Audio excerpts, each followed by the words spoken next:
Please raise your hand and we'll get round as many as we can fairly quickly.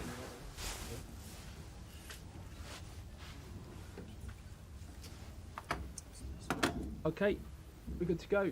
We'll start with Nick Purewell. Nick.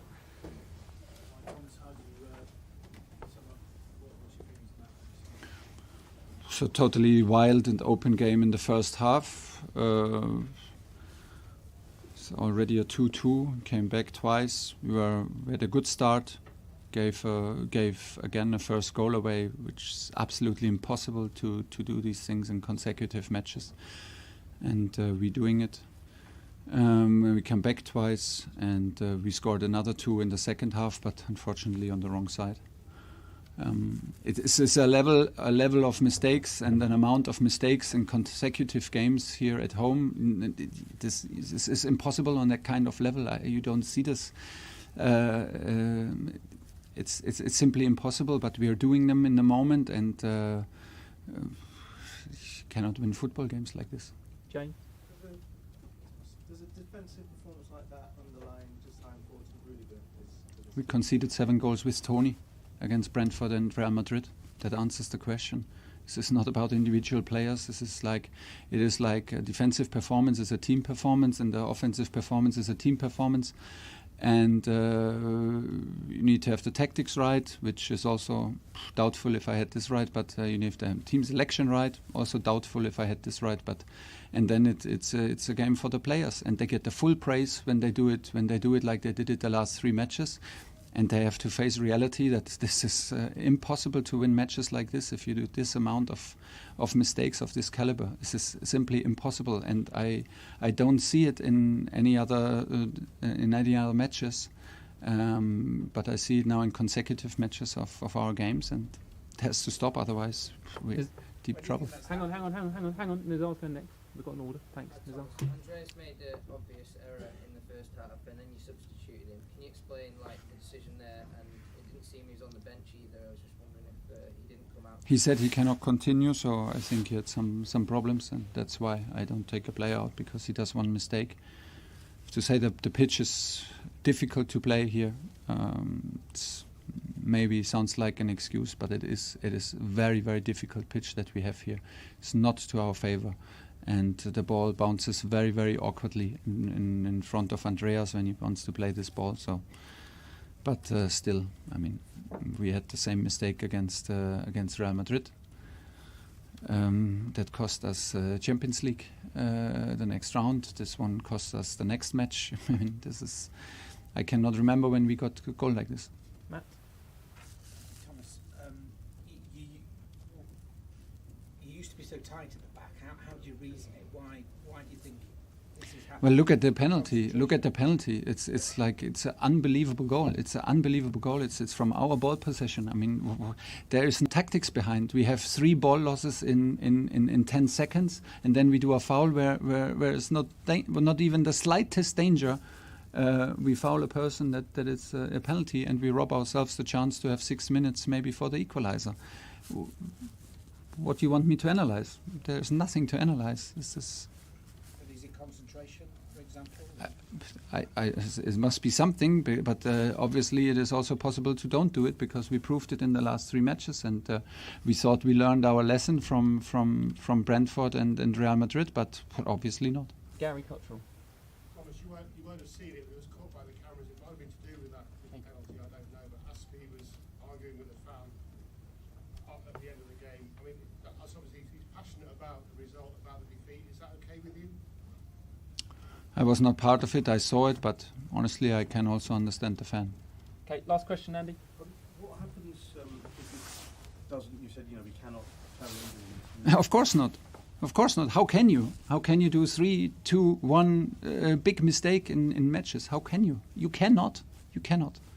And then I couldn't help but hear as Lukaku came off as well. There was a minority, but quite a loud minority of people booing. He got booed as he came off. Maybe it was Arsenal fans. It was coming from the right side. Okay, so you heard it. So you need to ask the people. Okay, we'll leave it there. Thank you. Thank you. Thank you.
Are you hearing me?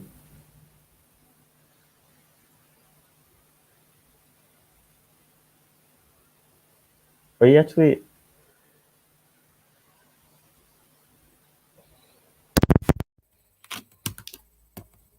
Oh, okay. All right. All right. All right. So that means that no one was able to hear me then. All right. So okay. So let me start from the beginning then. So basically, I not one of the fans that believe that he's overrated or that he's overprotected.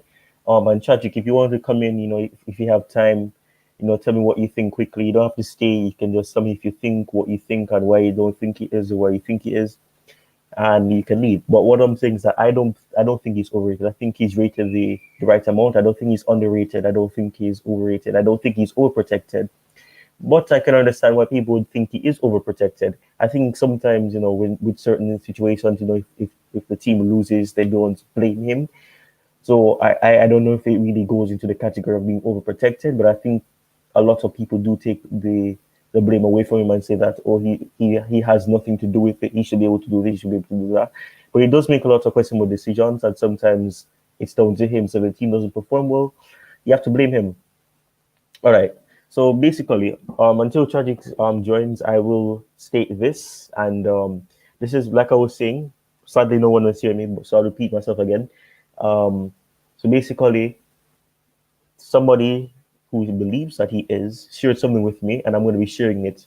This is what he had to say, and obviously the question is Tuchel currently overrated and overprotected? That is certainly my opinion. This is, what, let me say this, and I quote, that is certainly in my opinion. No, overrated does not equal bad. This is something that I feel many football fans forget. Tuchel's Chelsea really hasn't clicked this season. Lukaku's fallout with Chelsea has to be one of the biggest disasters in the club. Tuchel is always praised for his versatility, his ability to play different systems and formations. That is true. So why couldn't he fit Lukaku in? Yeah, I have this same question as well, because I mean, people say that he's a board signing, and I can agree because obviously it was stated that they were really eager to get him into the club, to bring back that homecoming feeling, and they were planning to bring him back eventually. Now the thing is, for me, I've always asked, he had to say yes. He had to write off on the signing happening. They couldn't just make the signing without him knowing about it. So you have to say, yeah, sure, or maybe probably not in those words, but he has to say yes. He has to say sure, or whatever, that they can, so that they'll be able to get him in. So I do have that question. He should be able to find some way to fit him in if he's versatile. But I mean, if a striker isn't doing the work that he needs to be doing, then what are you gonna do? You can't control his feet. You can't control his movement. You can't do that. So it can be nothing. But I do understand what they're saying so far. His ability to play different systems, yeah. A £100 million player who should be a Golden Boot contender right now, along with the likes of Salah, Mane, Jota, and Ronaldo. Instead, he's barely made it off the bench now. Look, I know the cup. All right, Tragic is here.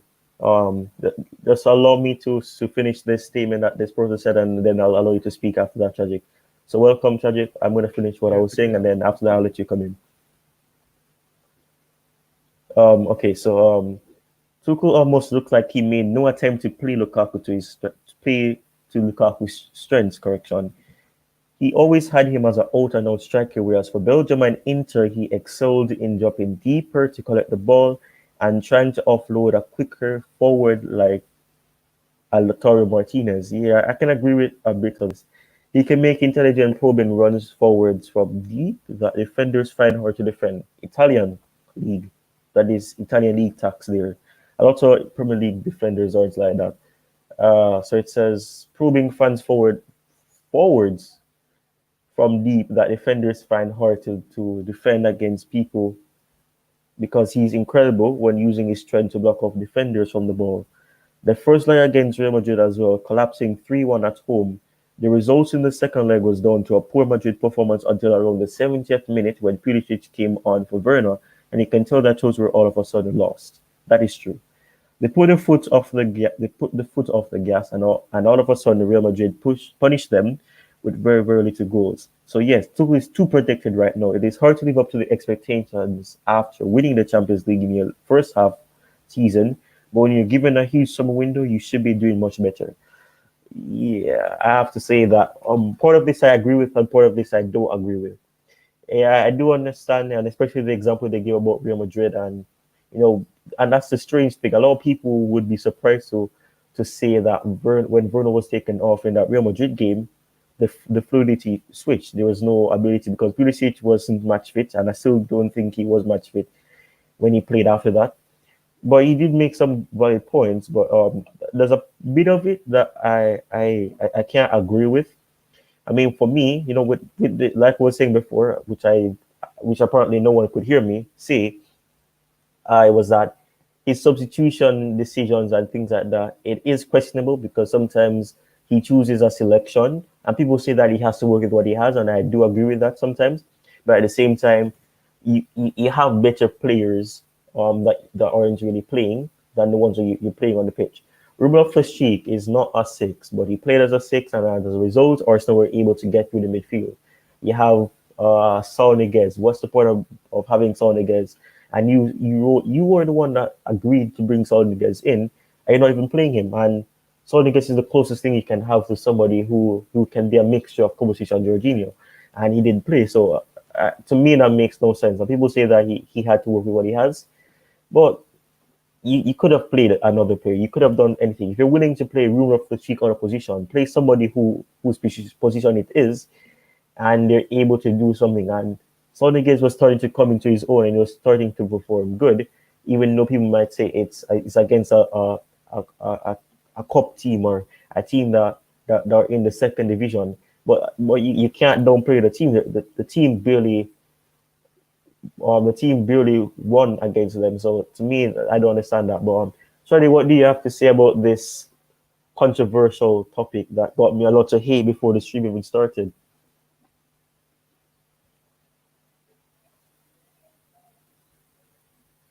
Tragic?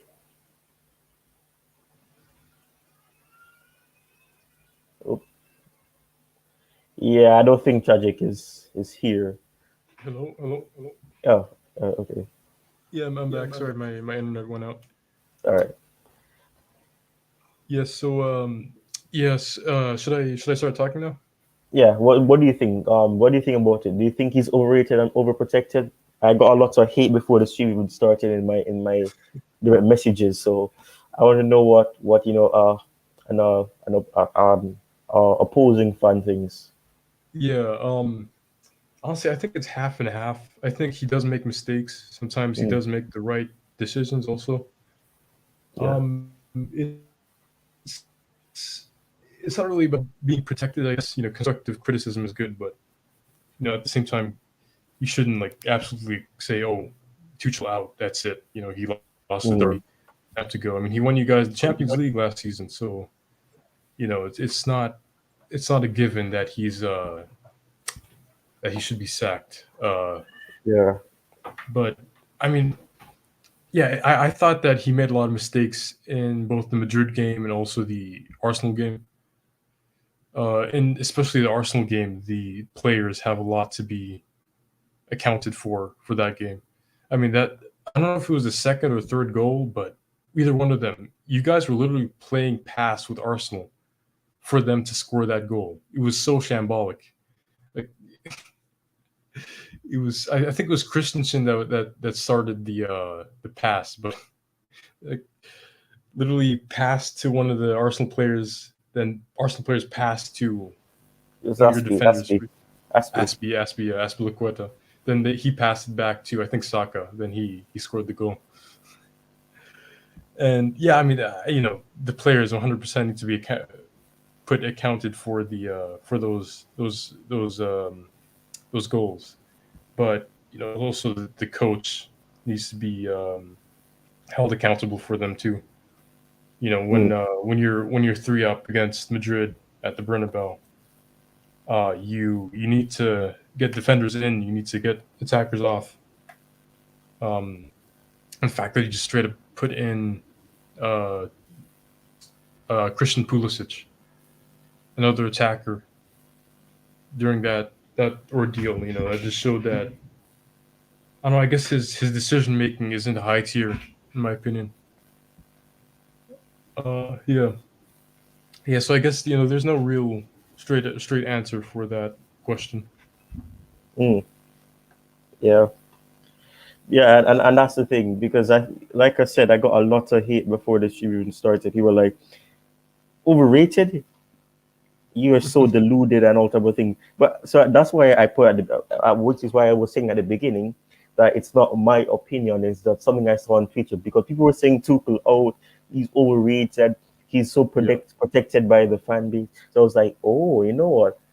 I wonder. And unfortunately, I think because of the time and when I'm doing this, I was hoping I would at least get like at least two Chelsea fans' opinion because I want it to be a case where I had more responses to see what people have to say. Obviously, it's still early, kind of early in the stream, so maybe people will join later on. But to me, I have to say that I don't think he's overrated. I don't think he's overprotected. I think people are however quick to protect him. When it comes on to defeats, they'll say that he puts the pressure on the pitch and they should be able to do this. And yeah, that is true. But at the same time, if you know that those players are not performing good in their natural position, why are you playing them out of position and expect them to do well? It makes no sense to me. I mean, and for me, one of the things is even though Ruben Loftus-Cheek scored against Crystal Palace in the FA Cup semi-final, playing him as a six, he's not a six. He scored when he was more advanced.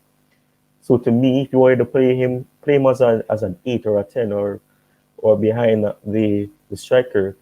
So to me, that's a strange thing. So to me, I think people are quick to protect him when he does a lot of controversial things. So in that sense, I can understand, but I don't really think he's overprotected. I think people are quick to protect him, and that's because of they have much respect for him. But for people for people to say he's overrated when, I mean, he can't even win against a manager of the month when it comes on to competing with Arteta, even though Arteta ended up beating him. It's interesting because I'm surprised that people really want him out when he's done so much and he's proven already that if you give him time he can do something because these players and I can understand and this reminds me of something as well why people probably say he's overprotected because people, especially fans that didn't want Lampard to get sacked, they will say that why is it a case where we're looking at the players now when it's the exact same players that Lampard had and when they were performing in a similar way, people wanted him to be out. So I can understand why people say he's overprotected, but at the same time, I guess people will always say that Lampard was novice and he didn't really have a lot of experience. So people use that to say that because he lacks experience and he's inexperienced, you can probably make a statement for why you can say maybe you're not being fair per se. But I don't know. It depends. But I guess in a sense, I just don't agree that he's overrated. But like I said, this is not my opinion. I'm just posing this question to Chelsea fans to hear what they say, and I don't believe that he's overrated or overprotected. I'm just stating something that I've been seeing on Twitter, and to see what people think and what their points are to why they would say he isn't if they think he isn't, or why they think he is if they think he is. So if anybody wants to join, obviously it says one person is watching. I'm not sure if you're on YouTube, so maybe that is showing as you. But if there's anybody who's watching and they want to join, you can join. I am open to having you and to hear what you have to say. Obviously, people did tackle me before and say that no, he isn't end of discussion before, and they didn't give me a reason. So I had to tell him that you can't end a discussion without telling me why. You have to elaborate on why you say he is. So I don't know, but I'm hoping I'll get more people's opinion and then maybe then I can probably come to a conclusion to see if my point is sensible and to see if it's unpopular or if it's popular. But yeah, it's interesting that people have this opinion. Yeah.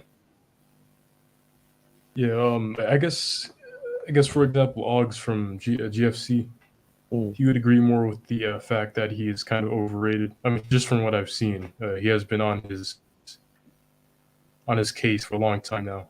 I mean, and I get it because his decision making in games hasn't been high tier for who he has set himself to be. Um, yeah,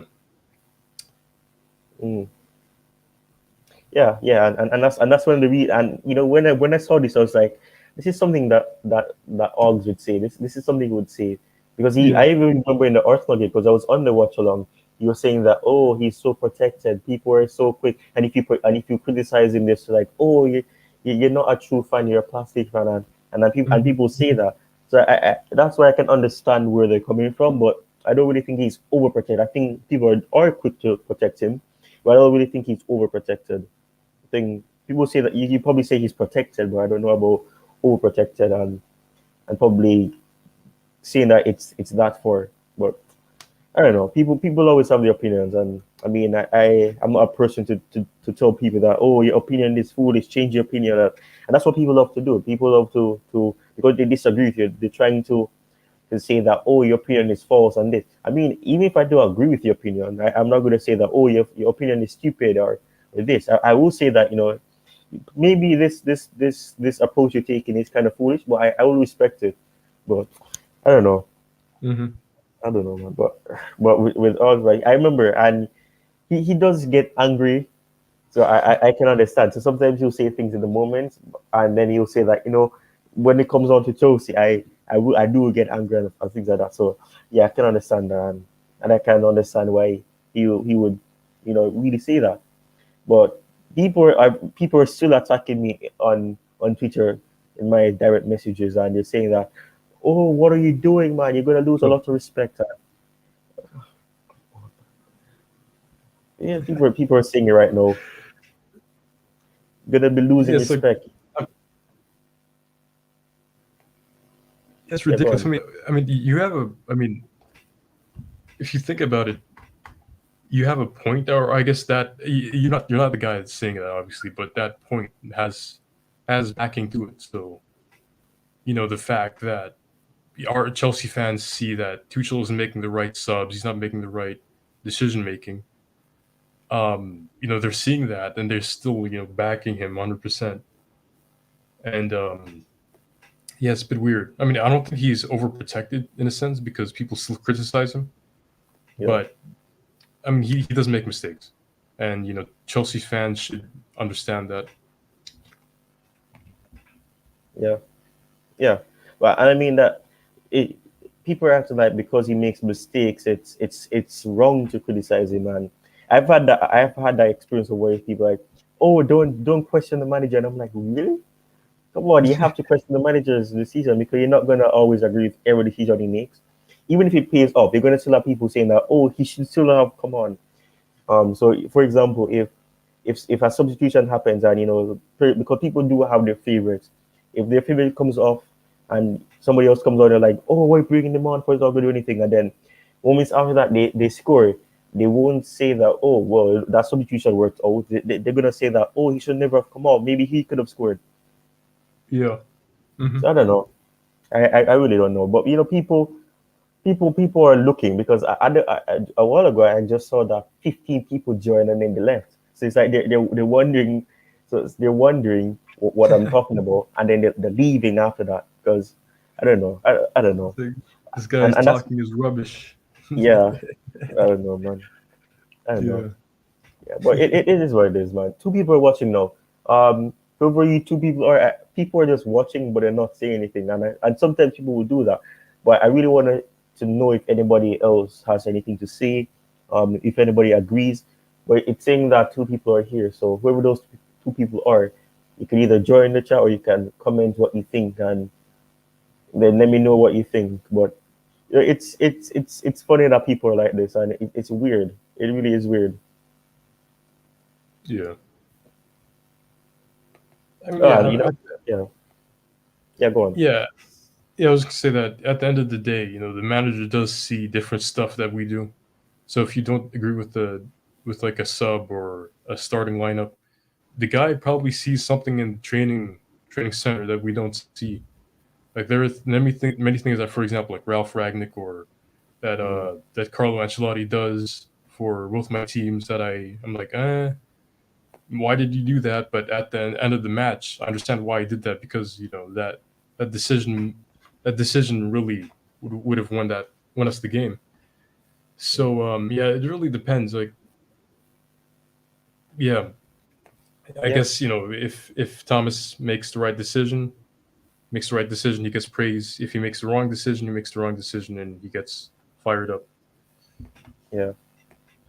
Even when I was saying that, maybe I'm not really confident, because I spoke about the Arsenal game and I was really angry. But before the game, and I saw the lineup, I because I'm on Instagram mostly, I posted on my story, and I was saying that, what is Tuchel doing, man? This is not going to work. Why are you playing Ruben Loftus-Cheek out of position as a 6 against Arsenal when this game is important? And people were like, really? Haven't you? Oh, Timo Werner. Oh, what's going on, Timo Werner? Oh, what's going on? What's going on? It's nice. You need to be telling Lukaku he needs to be scoring goals. Teach him your ways. Teach him how to gain back his confidence. Oh, but thank you for coming, Timo Werner. Thank you very much. It would be nice if you could get Tuchel to watch this so you can understand what I'm saying. So yeah, but yeah. So basically, what I'm saying is that people are talking about, like, haven't you learned that you shouldn't question Tuchel's decisions because they always work out? I'm like, huh? Are we watching two different Josie? Because a lot of times he makes a lot of decisions and he's lucky. I remember I don't remember, what was it? He played Chalobah as a defensive midfielder, and yes, he can play there. But when he made that decision in the beginning, he made a lot of mistakes in that game. And even Man City last season, Billy Gilmore was playing in that game. Billy Gilmore gave away a penalty, and before that, Andreas Christensen got injured. He gave the ball straight to Sterling. No, it was to Aguero, I think it was, and then Sterling scored. And then Billy Gilmore was playing, and then he gave away a penalty, but it still worked out. And then he asked him at halftime, and took him off. And then I don't remember who he brought on, but he had to make a substitution, and the decision worked out. So people are weird, man. I don't know. And to me, it's surprising, because even if you disagree with me, why are you going to be sending me here? And I'm not going to go through the entire process of what they said and what they told me, because some people were bringing in my mother into it. I was like, oh, why are you bringing this up? What does this have to do with Allah? And that's what people are so quick to get angry. And I mean, at the end of the day, to me, in the beginning, I used to respond to it, but then I'm like, I just laugh at it, because I'm like, I know this is going to happen, because it's so predictable. You play against Arsenal, who have lost 3 games in a row. They're going to be clearly up to the game. They're going to turn into prime Brazil, and that's the example I use. They didn't become prime Brazil because and that's exactly the way they look like. They're going to the midfield. They were making passes. And that's where they scored 2 of the goals. They were moving the ball so quick and swift. It was like it wasn't there. Yeah, and I mean, I was planning to do a little preview of that. Yeah, and yeah, I am kind of nervous for it, because especially the home record isn't good right now. That's 8 goals conceded in the last 2 home games. That's not 8, 11 goals actually in the last 3 games. 3 against Real Madrid and 4 against Brentford, and then 4 against Arsenal. So that's 11 goals. We're conceding, but to me it's funny because what was it? So that's 11, not 11. So that's 11 goals conceded through in such short space, and then after that we scored 6, and then that was 1. Then that's 8, and then we scored 2. So that's 10. So we conceded 10 and we scored 11. No, what am I talking about? We conceded 11 and we scored 10. So it's like we responded, but we still lost. But yeah, I do understand. I'm also nervous because the game is important, and I mean, I would express this in my Arsenal review. I was like, we have placed ourselves in a position where we have to win all the remaining games, because we have to think that Arsenal can win all the rest of their games. People were saying Man United were going to win, but I saw that, and that's what always happens. Whenever Arsenal win against us, they gain this momentum and they turn into a team that just gain a lot of confidence, and that's how they start winning their games and win their games. So I've said that we placed ourselves in a position where we have to win all our games, because now we have to think that Spurs could win all their games, Arsenal could win all their games, and at the moment we're only 2 points ahead of Arsenal. Obviously, we have games in hand, but I don't know how games in hand really comes into this, because you could easily lose those games in hand and it doesn't make a difference. So people say that we have it. I think we'll lose to United. They're in bad form. Oh, I would not like that, honestly. I would not like that, because I don't want to see Charity FC. And, we've become a different type of CFC, Charity Football Club. We're not Chelsea Football Club anymore when it comes on to these teams. We're always Charity Football Club. So I'm hoping we don't turn into Charity FC, because if they've conceded how many goals? 7 goals in the last 2 games. So that is weird. Yeah, but I don't know, that's man. right. We conceded. Actually, yeah, it's 7. It's 4 with 4 against Liverpool, and then Liverpool, 3 against 3 today. Arsenal. Yeah, Yeah. man. I don't know. Oh yeah, that's 100% true, and that's what I don't like. We're too nice. We need to be unkind sometimes. It's okay to be nice here and there, but you can't be nice game after game at home. No, you can't do that. You can't be welcoming, your guests into your house and letting them eat anything they want. You have to tell them that they can't do this. You have to tell them that they can only have this opportunity to take this. They can't be eating everything that they want. You have to give them a limit, and we're not doing that. We're too nice. We're giving them anything that they want, and it's not good. It's been happening for seasons, and that's the attitude that's been at the club. And I mean, it's strange. It really is, but I really don't know. I can understand why people are not confident, because I'm not confident. I'm really not confident about the game, because West Ham are eager to get Europe again. I mean, they are in the, what is it, the semifinals? Is it that far in the Europa League, or is it? I don't even Yeah, know. the semifinals. They beat Lyon in the quarters. Now they're going to the Yeah, semis versus Porto. No, actually not Porto. Against Roma. It's not Roma. no, not Roma. Roma are in the conference. Yeah. What am I talking about? Not really. Wait one second. Let me check West I don't remember. Ham's. Yeah, but they are desperate, because they do have a chance of winning it. They have a chance of Oh, winning, and if they and do around that, Frankfurt. They have Frankfurt yeah, next. yeah. So if they win that, and then they go to the finals, they can easily win it, and they can get Champions League quite easily. So to me, they're going to be desperate, and that's why for me, I'm not really confident.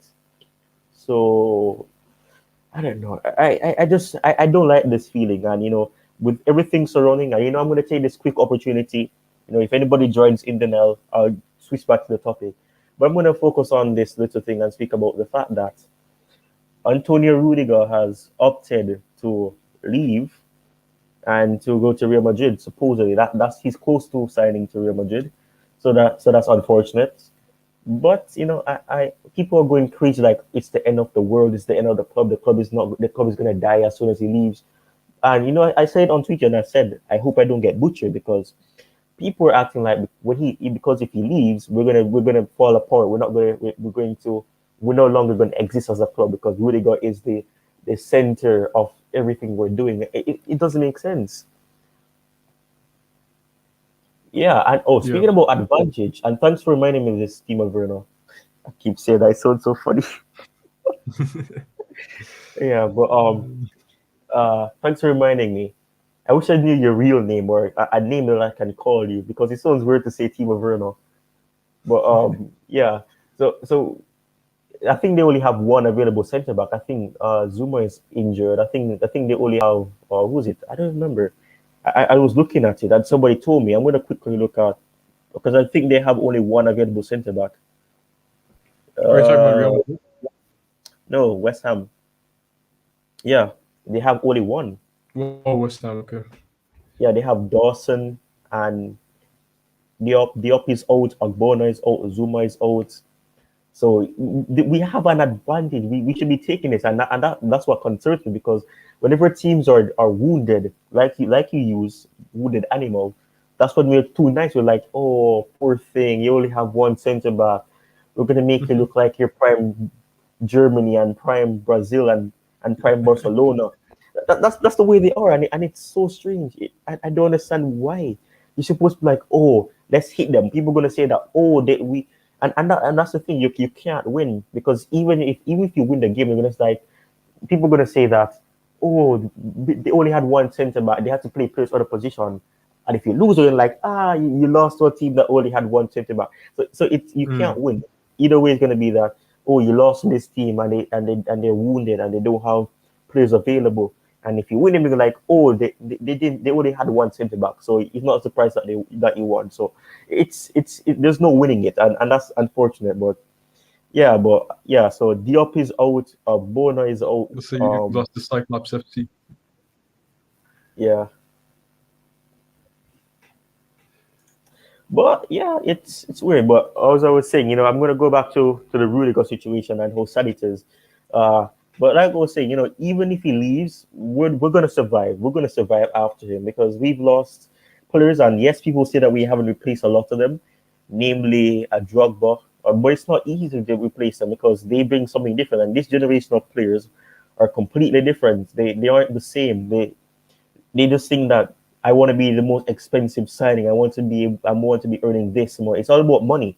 And, in the past, it wasn't really about money. People did want, earn money and like choose football because they can earn from it. But at the same time, it was for the love. And I think a lot of players still love the sport, but at the same time, the money is what matters to them. And the more that they earn, the less quality performance you see from them. That's when they become complacent. And even though Lukaku is doing quite well for Chelsea, he's still earning nearly 300,000 a week. So I mean, like, even if he performs bad, and I keep saying this, man, a lot of us could wish that we're working and we're not doing anything and we're still getting paid. A lot of us could think that, man, because he's barely doing anything and he still gets paid. So I don't know. It's unfortunate, man, and this keeps happening. Chelsea have this poor luck when it comes on to strikers, and that is why I was like, and people, at the time, people were like, oh, you're taking it too far to say that just because strikers are working now, we shouldn't sign strikers. But that's not the reason.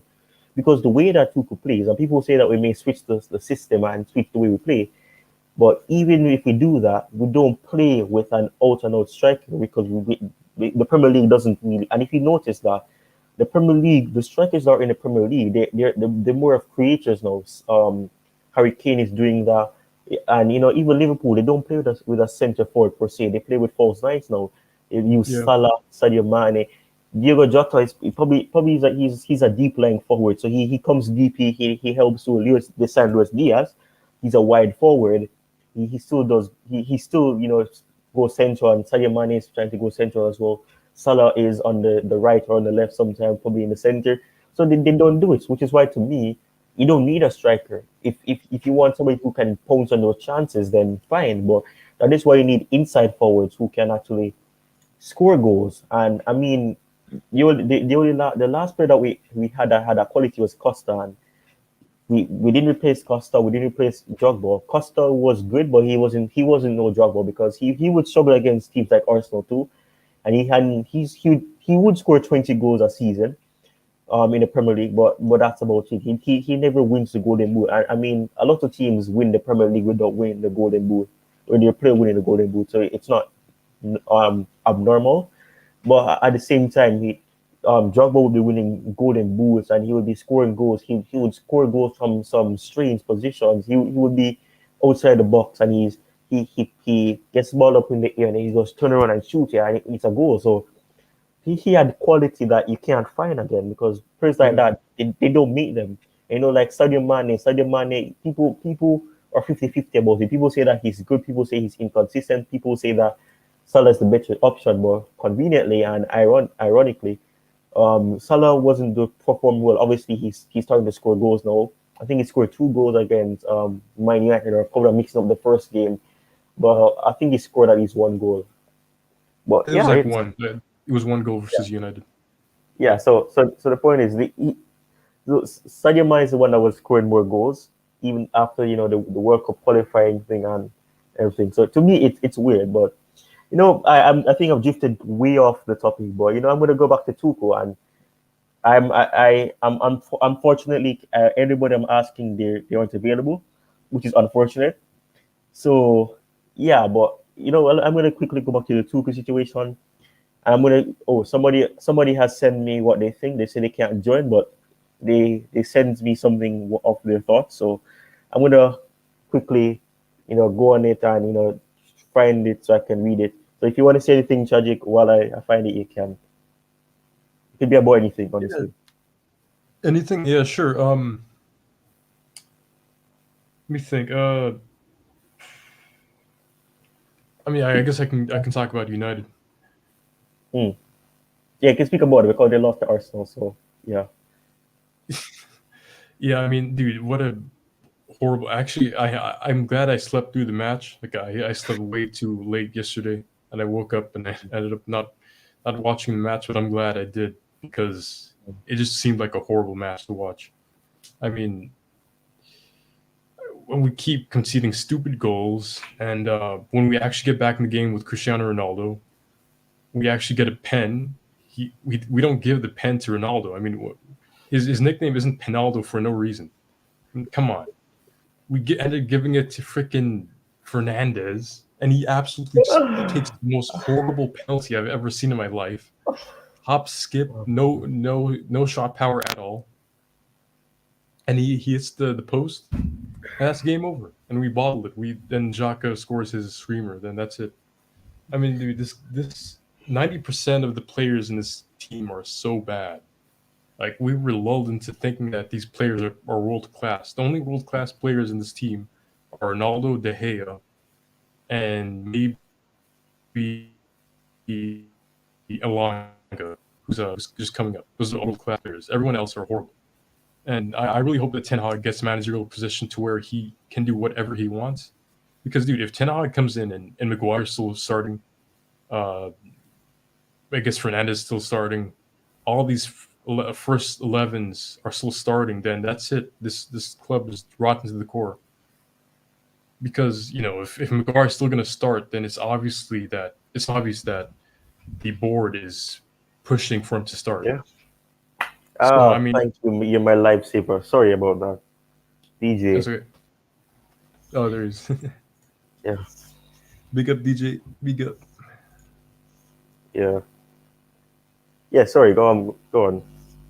Yeah, the rest of what I was about to say is just that yeah, I mean, Ten Hag right now is a make or break. If he comes in and he absolutely just rinses this first 11, which I hope he does, then we can get back to hopefully our glory days.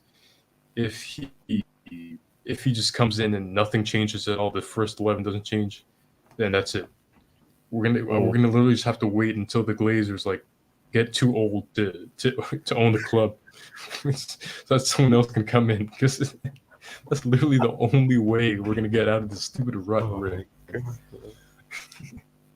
Yeah. Yeah, man. It's unfortunate, and I'm really shocked. People sometimes I'll tease my United, but I mean sometimes I find it so strange how they're falling off that badly.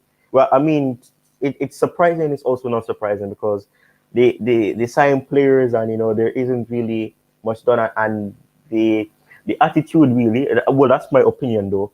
Isn't really there because sometimes I think they do have a lot of arrogant players. They also have a lot of players who weren't really good enough for the team, but they still have to play because they don't really have a choice. You have a fridge who, I don't want to call him a fridge because at least fridge have a purpose, man. I don't understand his purpose. I really don't. I really don't. I really don't. DJ, if you're still here, you can jump on. At least a fridge can save food. You can not spoil food. Maguire, he's something else. He's literally not useful for anything. Dude. Yeah, I remember. I don't know why, man. Yeah. I saw him, DJ. I was like, oh, Team of Vernon. I'm lucky. I was saying that you could invite Tuchel because I want Thomas Tuchel to hear what I have to say. So tomorrow is the next game, so he can make the right decision. Like, oh, you know what, this fan is probably true. He's probably telling the truth because I have been making a lot of decisions, and it's down to me. So yeah, I was surprised, and I hope Timo Werner can score tomorrow. So Timo Werner, I'm gonna be hyping you up. He's probably left because there's only one person left, and I'm assuming that's DJ. But if Timo, thanks for the view, Timo Werner. Thanks for giving me your thoughts. But you don't need to be. Wait, I just realized he said that he's nervous. You can't be nervous. So you're not going to score tomorrow if you're nervous. You have to be relaxed. Be relaxed. But yeah, what I was saying is that with Harry Maguire, it's hilarious. I wasn't laughing at Pogba when I saw what he did to Pogba. And, giving a little bruise with his. I had to laugh. I was like, "What are you doing?" I He don't know what literally you're trying to scorpion do. kicked Pogba's head. Yeah. He literally Yeah. scorpion kicked his head. Yeah. When I saw Pogba's reaction, he was like stopping the grass. I was like, "Oh God, man." Ronaldo was like, "Hey man, Pogba, don't worry. He did the same thing to me last game." Yeah, and I don't know. It's like he's trying to sabotage the team. I don't know, man. It's just weird. He's if he's not scorpion kicking, he's just doing madness. But DJ, I would love to hear what you have to say. I know that you and I are adversary for backing Tuchel, so I want to hear what you have to say to these fans that believe that he's overrated and overprotected. I want to hear what you have to say, DJ. So if you can jump on if you have the time, the link is pinned, so if you can always join in. So whenever you have the time to join in, then you can join in. But yeah, but Maguire, man, I don't know. It's hilarious, man. But like I said, he gives when people call him a fridge, I think it's a disrespect to fridges because they're not appreciated enough. People calling him a fridge, and he's not a fridge because fridge can do things. You probably say he's probably an old car, man. Because they're just there for a purpose and they just stay there and until you get a new one. So it's weird, man. I don't know. Yeah, I mean, it's weird. it's not. I mean, as you said, he's becoming a liability at this point. I mean, you might as well just not play with him. Like, I hope one in a game he gets red carded, and he just doesn't play, and we just play with 10 men. Because, dude, if you think about it, I mean, did you see his tackle on Shaw back in the day? Oh my God! Shaw, and actually I think it was against Arsenal or Tottenham. Sorry, it was against Tottenham. He literally tackled Shaw, pulled him back, so that I think Son Heung-min could have scored.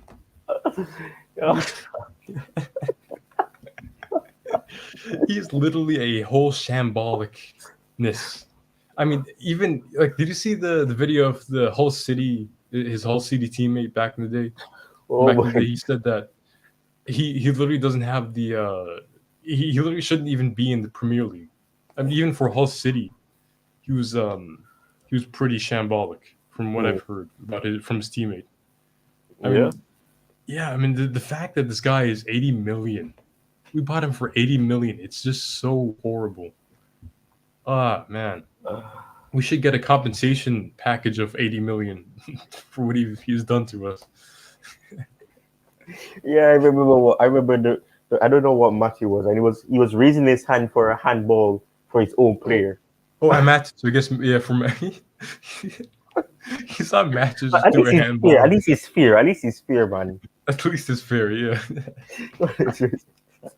I have never seen something like that. Someone literally outing their own player, their own teammate for handball. That's a captain. That is a captain. He's taking initiative. The referee didn't see, so he's taking initiative and he's raising his hand to say, "I'm the captain and I'm going to be fair." So it's funny, man. Listen to me. I'm the captain now. Yeah, he's yeah. Even that meme when Ronaldo signed, I saw people saying that, "Oh, Ronaldo? Yeah, the Portugal player. Yeah, he calls me captain now." It was hilarious, man. And even what Alphonso Davies said when he was saying to Ronaldo, it was like, he called him captain. The Ronaldo, you call him captain. Exactly. I mean, yeah, Alfonso got a lot of hate for that, and I had to attack a lot of people in the comments because they're attacking Alfonso for saying that. But dude, at this point, literally, football players need to start talking about this because it's getting to the point where a little liability to Manchester United is the captain. All right, and I don't blame Alfonso at all for talking out for that because if you think about it, Ronaldo. I mean, he's been in teams where, for example, Wayne Rooney was a captain. Your Sergio Ramoses were captains. And even Buffon in Juventus, I think he was captain for a bit, so he played with those types of captains.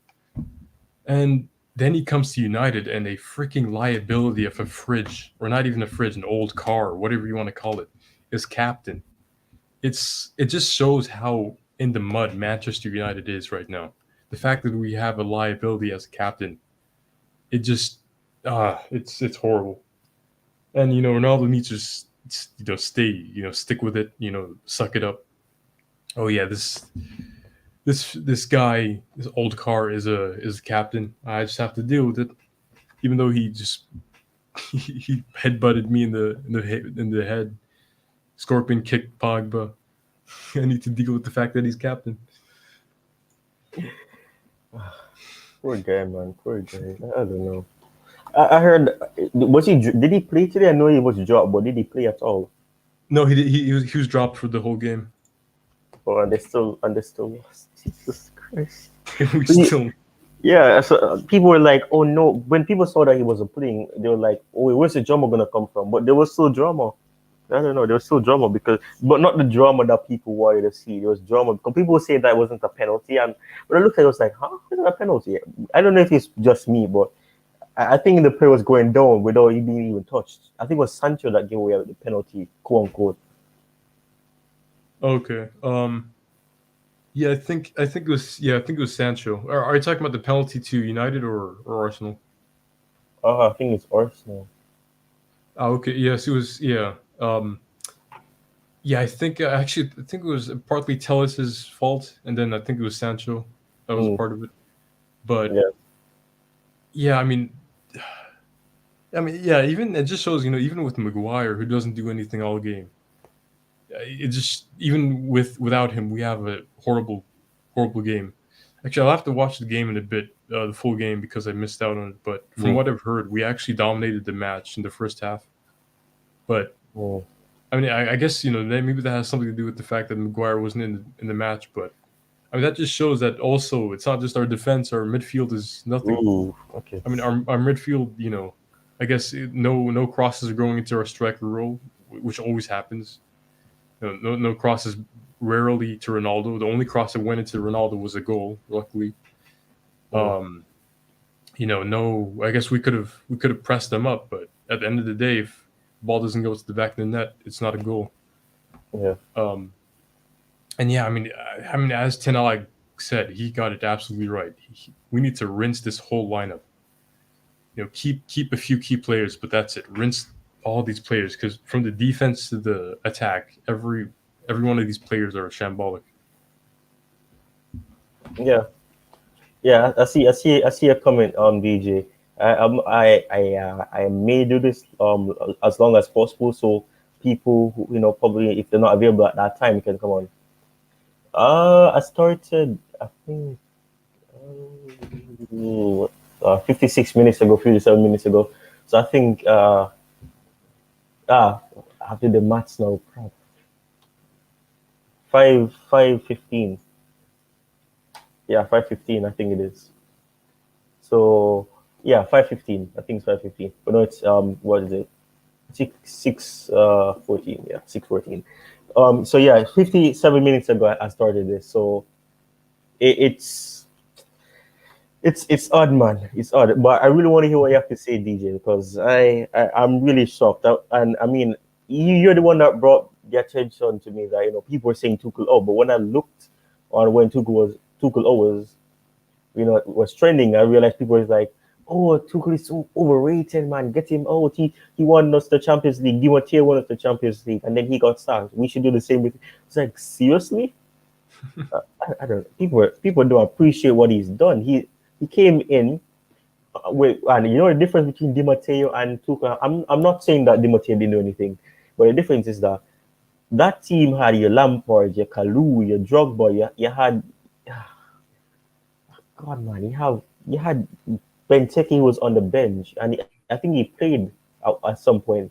And then you had Terry, who was suspended. You had David Luiz and Cahill. You had players who were actually quality, and he was able to win it with players who were showed out at the side. Alonso, who hadn't played in months. Rudiger, who was only playing as a rotational player. Christensen, Players like that. You had players who weren't even looked at, and players who people had no intention of keeping, players who people wanted to see leave, and then they do good in one season. People are seeing like, you know what, maybe they were just having one bad season. They're back. I don't know, but with me, and I was saying, us. Wow, I'm surprised, but okay. Are you in? Yeah, big up to you, CFC, for him. Big up, big up. Yeah. So what do you have to say? I need help because people have been attacking me in my DMs, man. And I told you about it, man. I'm surprised. People was like, "Oh, you don't know what you're talking about. You're mad. You're so stupid. What are you doing? What are you talking about? He's done this for." And I have to say, relax. It's just a debate. It's not what I believe. I have to be impartial. I can't be saying that, oh, it's this. If anybody comes on and they say that he is, I'm not going to disrespect them because even if I disagree, which I will disagree, I'm not gonna say that, oh, you're wrong in this. I'll listen to what they're saying because I'm gonna read this. I'm gonna read something that somebody sent to me and what they said, and I want to know what you think about it because I can read some of what they're saying, but I just don't think the long term behind it is really really at the level that they really just saying it is. But somebody who weren't brave enough to come on and say that this is what I believe. They send me a message and they send me what they believe. So I'm gonna read it and I want to hear what you think about it. So is Thomas Tuchel overrated and overprotected? And I quote because I don't want to say some people like thinking that I'm saying because some people are slow to understand. So that is certainly my opinion. Now, overrated does not equal bad. This is something that I feel like many football fans forget. Tuchel's Chelsea really hasn't clicked this season. Lukaku's fallout with Chelsea has to be one of the biggest disasters in the club. Tuchel is always praised for his versatility, his ability to play different system and formation. So why couldn't he fit Lukaku in? A £100 million player who should be a golden boot contender right now, along with the likes of Salah, Mane, Jota, and Ronaldo. Instead, he's barely made it off the bench now. Look, I know Lukaku was definitely in the wrong for coming out in an interview like that, but for the most part, he's right. Tuchel almost looked like he made no attempt to play to Lukaku's strength. This is a typo. He always had him as a out and out striker, whereas for Belgium and Inter, he excelled in dropping deeper to collect the ball and trying to offload a quicker forward like Lautaro Martinez.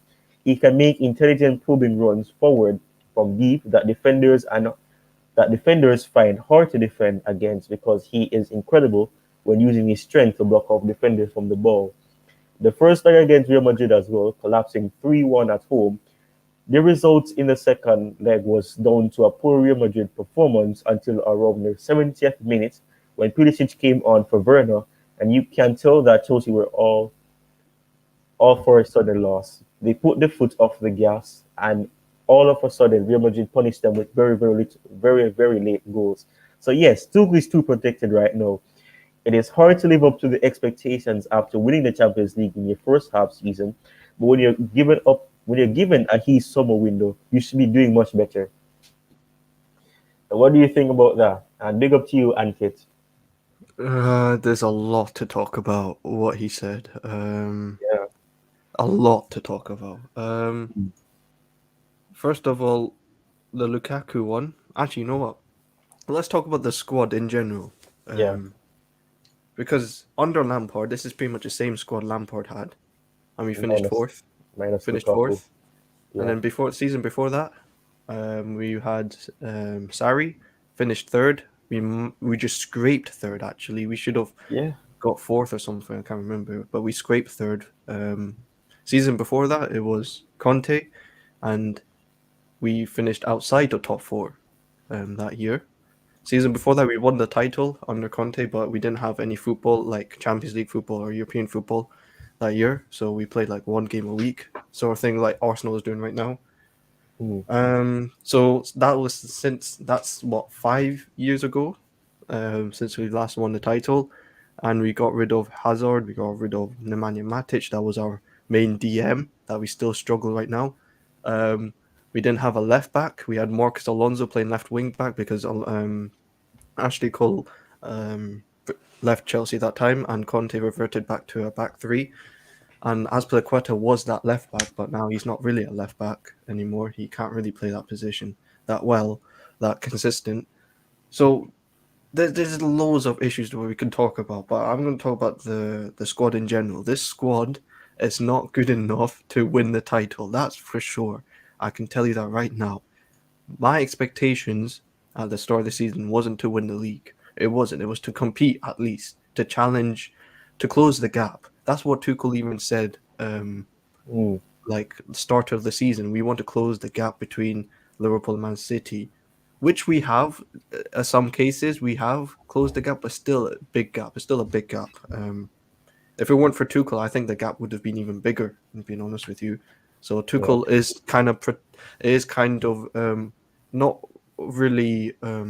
People are saying he's underachieved. I think he's overachieved in some case with some of these players in the squad. So I think football is changing right now. It's not of a case where you just give them players and the board will just give you players and you try to do what you want to do now. Pep in his first season didn't do anything. He didn't win any trophies. He got top 4. Klopp first season, I know that Liverpool team was awful, but it took him time to get his philosophy, to get his team, and to make his team play the style that he wants to play, because each manager has their own style that they want to implement into their team. That takes time. That takes training sessions. That takes to bring in the right profiles. Pep, if he was to work with some of these players at Chelsea, would he be achieving what Tuchel's achieving right now? Because you know what Pep is like. Pep wants his players. He wants good players. He can't deal with players that don't fit in his system. So it's just unfair for Tuchel to say, "Oh, he's overrated, overprotected," because I can see what he can. Well, I can literally see what he can do if he had a good team. If we give him the right profiles, the right tools, the right environment, he can definitely achieve some big success. But that's also down to the board. Will they actually back him enough? Because our wage structure at Chelsea is one of the worst in the league. I'd say Man United is probably the worst, but our one is also up there as well. Like we have Danny Drinkwater, then Ross Barkley, then Baba Rahman. All these players are on way too high of wages right now, and we can't even offload them because they're just the clubs are not going to pay them that much. So it's not all on Tuchel. Tuchel has to cut. He just came in last year. Come on, man. He's not even been here for like 3 years, 4 years, 5 years. People act as if he's been here for 5 years. No, he's only been here for 1 year. And look at what he's achieved so far. With some of these players, like I think he's made some of these players look even better than they usually are. And the board are seeing it that way. Okay, if you can make some of these players work, then you're gonna stick with some of these. You're gonna have to deal with some of these players then. But I think people are being a bit too reactionary when it comes to Tuchel. They're trying to scapegoat Tuchel for a lot of things. For example, the Real Madrid loss. You can say like, okay, it's easy to say in hindsight that Tuchel should have done this, Tuchel should have done that. That he should have brought in more midfielders and this and that. But you don't know what to like. It's easy to say in hindsight, but if you watch the game, we actually defend when we press. When we press very highly, when we press high, when we press their centre backs, right? We're trying to suffocate them and give us the ball possession, right? So that's a way of defending as well. So it's easy to say in hindsight that, oh, he should have brought in Jorginho, should have done this, should have done that. Look, like these things happen, so it's easy to say in hindsight. So it's not really all on Tuchel. I get some people will blame. Look, Tuchel does deserve some blame. I'm not saying he's free from blame at all. Like he deserves some blame, but partial blame. I don't think he's fully to be blamed for some of these results, because some of these players, I mean, they've been here for time. Player power is a thing. So I keep saying Tuchel has to be the main guy in order to become a team like City or Liverpool. So Yeah, that's all I got to say. Yeah, yeah. And I just want to welcome DJ Sam to the panel. So big up to you, DJ. Hey, big up, guys. How you both doing? You all right? Nope. Yeah, Yeah. I mean, Mate, as good as I you was can doing be. all right, and then Rudiger's news came out. I was a Yep. bit surprised. Yeah, that's that- the reason, man. Is that 100% done now? Or is that just, or is it just? Because according to Fabrizio Romano, I was looking at his tweets yesterday. The only tweet I saw for Fabrizio Romano yesterday was that apparently he's had an offer. He's had a load of offers. He's turned down the Man United offer, and PSG and Real Madrid are the two now that are on him. But nothing has been confirmed. Nothing from the Chelsea website, and usually they would put that on there anyway if he was gone, to say. And I'm talking about the Chelsea Fifth Stand app. That would definitely tell you if a player's departed. And there's nothing been mentioned on the Fifth Stand app. Nothing's been mentioned at all. Yeah, of there it. is. So, He has said something. what, on the Chelsea Fifth Stand app? No, Fabrizio Romano said something about it. Yeah, but is it been confirmed on the Fifth Stand app though? No, I get what you're saying. They did that for Christensen? Yeah, because the Fifth Stand didn't the Fifth Stand app also say that Christensen was going to Barcelona? I think it did. Yeah, but there's nothing on Rudiger though, is there? Yeah, so I don't know if it's 100% true, but it seems as if it is very close, because I mean everybody's saying it. Even though Matt Law doesn't really have the best relationship with him, he's one of the more reliable ones. Even though people don't like him, and I know that you two are blocked by him. So Yeah. but yeah. So No, it wasn't just Matt Law. It was Simon Johnson also. Simon Johnson was saying it. Simon Phillips and Fabrice Roman. I think the first one to break Simon. I keep mixing.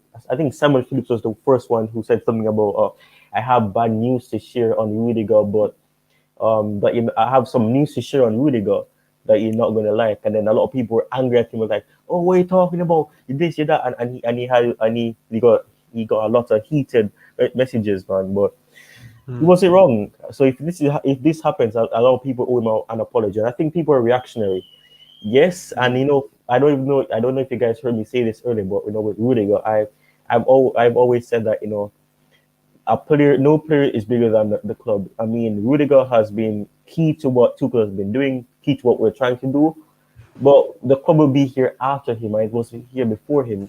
And I mean, for me, it was only months before he started performing well that a lot of fans wanted him gone. So I don't know what the difference is right now. Yes, it's different management and different thing, and even people may use, and I will use it as well, that without him against Arsenal, we're going to be without him against West Ham as well. We look extremely lost on that left. The Sarr was trying to do something, but he isn't up to the same level that a Rudiger is, so he wasn't able to do what Rudiger offers. So to me, I don't know. It's all over the place with Rudiger.